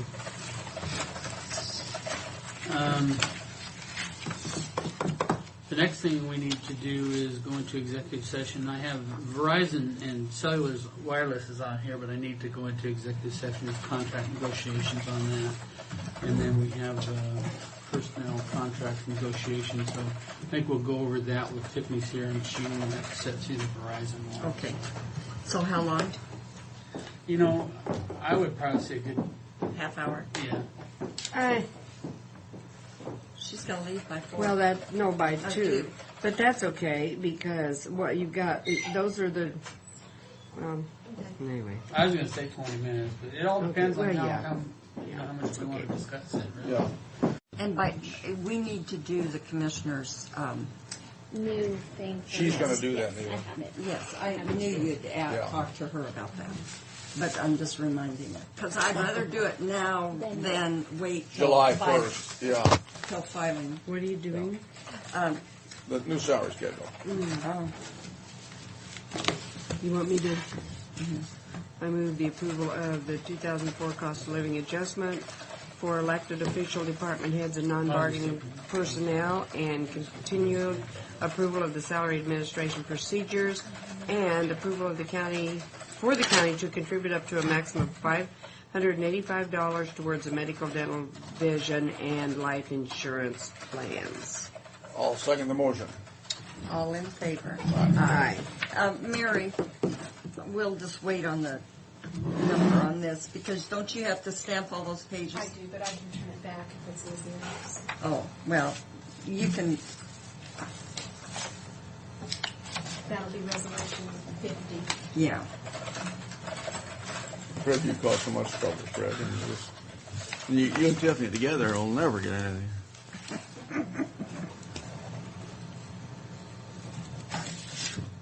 Well, it's just like the scrap or whatever that is. You know, that was way short of what was budgeted.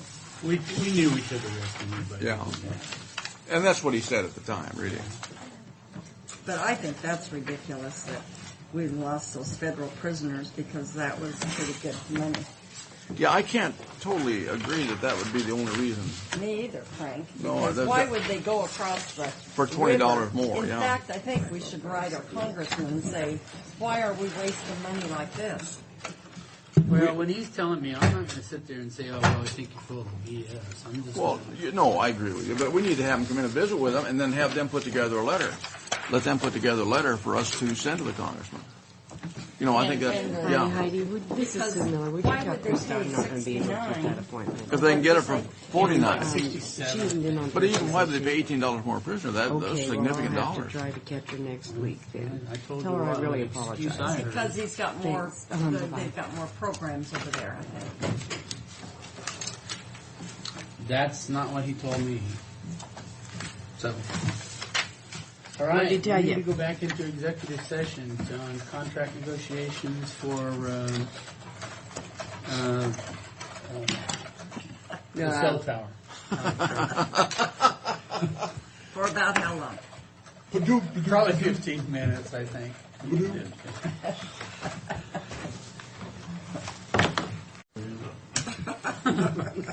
You got it. So, I guess that's all I have. Cornell, oh, that's just funds and. Nothing else? On this Franklin County Capital Projects Fund, we got 56,000. Well, 56,000, almost 57,000 left. Yeah, and that's because we transferred that money for that portable, half of that portable out. Is, okay. And that one, we took like $76,000 out of the courthouse restoration fund, and we transferred it back in here because the judges will be staying in that portable during our construction time, so they paid for half of that. So that's where we are with that. Yeah. That's not really earmarked for anything. Is Campus property marijuana? What's No. Campus property? That was that lot. Cannabis. Penny Canvas. canvas. It's Oh, canvas. penny canvas. Oh. Well, You're pretty, thinking of pretty near. canvas. Yeah, I was thinking they spelled it wrong if that's what they're trying to say. No, actually what we The should... other one, you're more The other familiar with. marijuana Is this what we property. got? In the distressed capital bonds that is unencumbered? No. I really don't even really want to put that in here. Why because not? There's no way to keep track of He's it. like because- Tom. He's trying to keep us no, from that's spending. not true. Just If you got a joking. bond coming up in June, and then you have another one coming, bond payment in June, and another one in December, you're looking at that $300,000 or whatever that was said it was in there. Mhm. And you're thinking, well, I have, that's there, but yeah, it's sitting in there right now. But if you take out that bond payment as of that time, and what's left over, that's what it shows. But you'd have to, you're constantly The updating. problem is, we should have a printout of what we bring in every month, and then what the bond payment is, and if you had a couple years of history, then you'd kind of know what was left over. Yeah, every time we go in and we allocate money out of those, I go into Marie, we look at the payment, we do the projections based off of your monthly income. What's our June payment? I don't know. There's so many different Well, bonds. could I have the annual report? That'll tell us. Our new one? Uh-huh. That annual report shouldn't be out yet. Well, last year's then. Last year. No, that's the budget. Oh. The yellow. Yeah.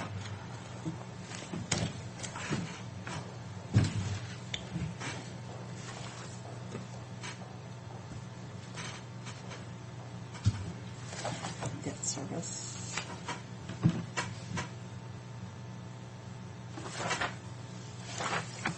It doesn't tell me which one it is. I'll do that, Neva. I'll put a copy of the debt payments for the year and. Here it is.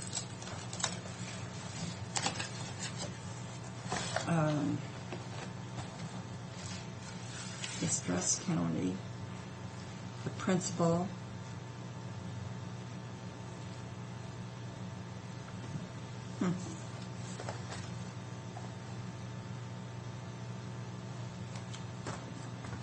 Guess I can't. Anyway, we had an ending fund balance of $137,000 Yeah. at the end of 2002. That sounds about right, because we make a payment in December, and But then in that December, you end up with 1 month revenue coming in.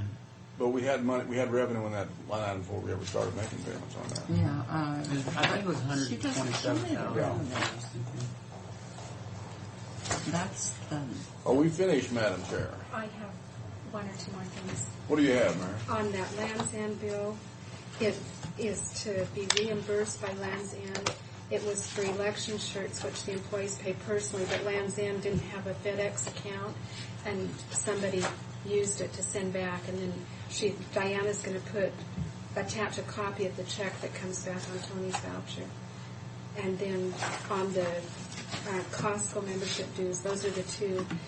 The reason I'm concerned about them today is because I think it's the end for the 2003 bills, isn't it? Isn't today the last day?